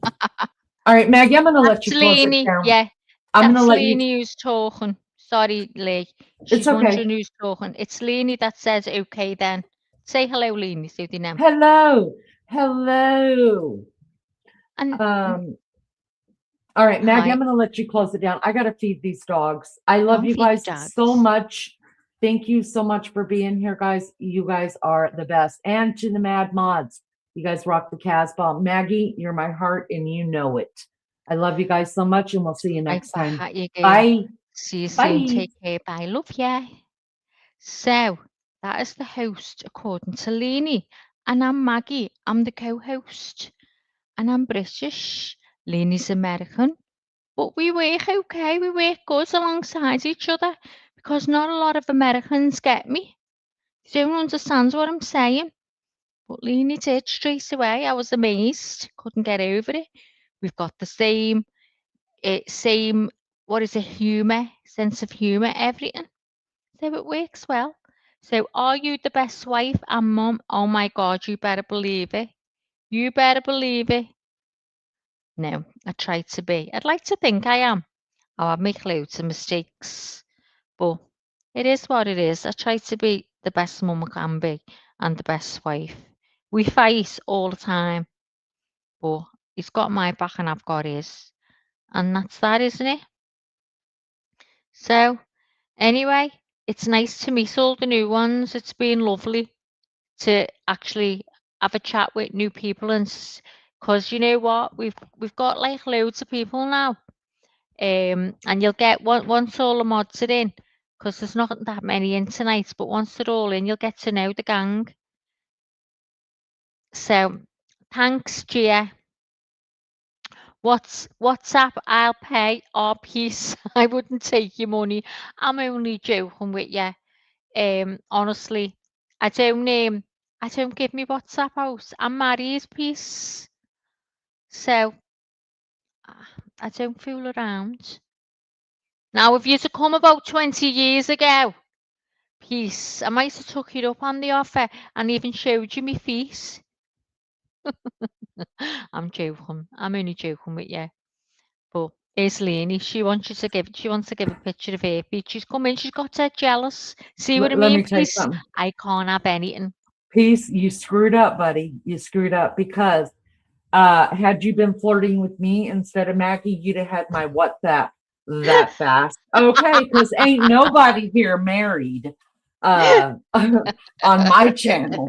Okay, but that's your bad. That's your bad, Big Daddy, because you could have walked away with WhatsApp and I'd have given it to you for free too. Okay. Bye-bye now.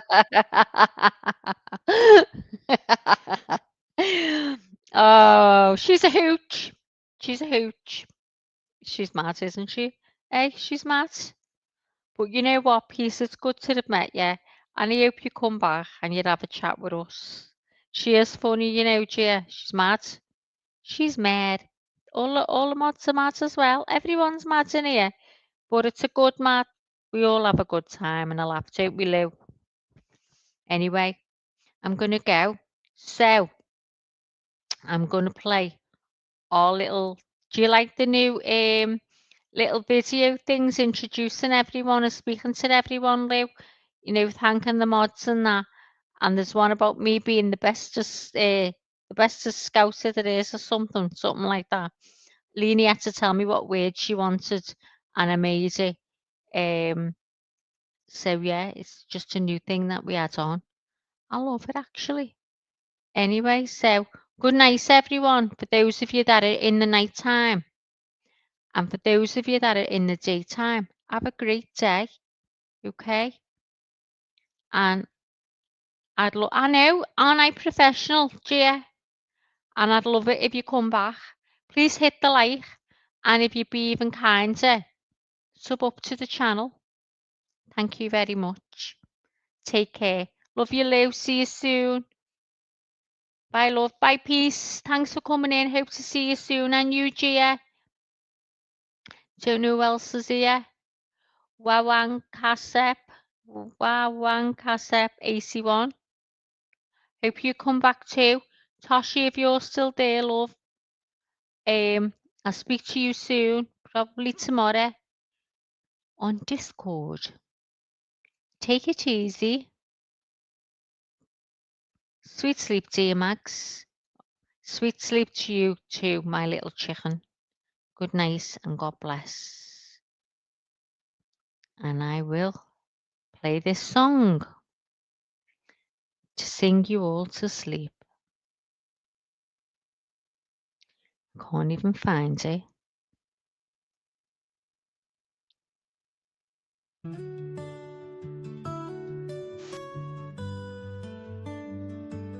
Life is hard and life is wild. It can be sad or full of smiles. And every once in a while, you need a break from the mundane. So come back to see your friend, or she'll wonder where you've been. According to Leanie, she appreciates you and all that you do. You need her, but she needs you, and that's the beauty of according to Leanie.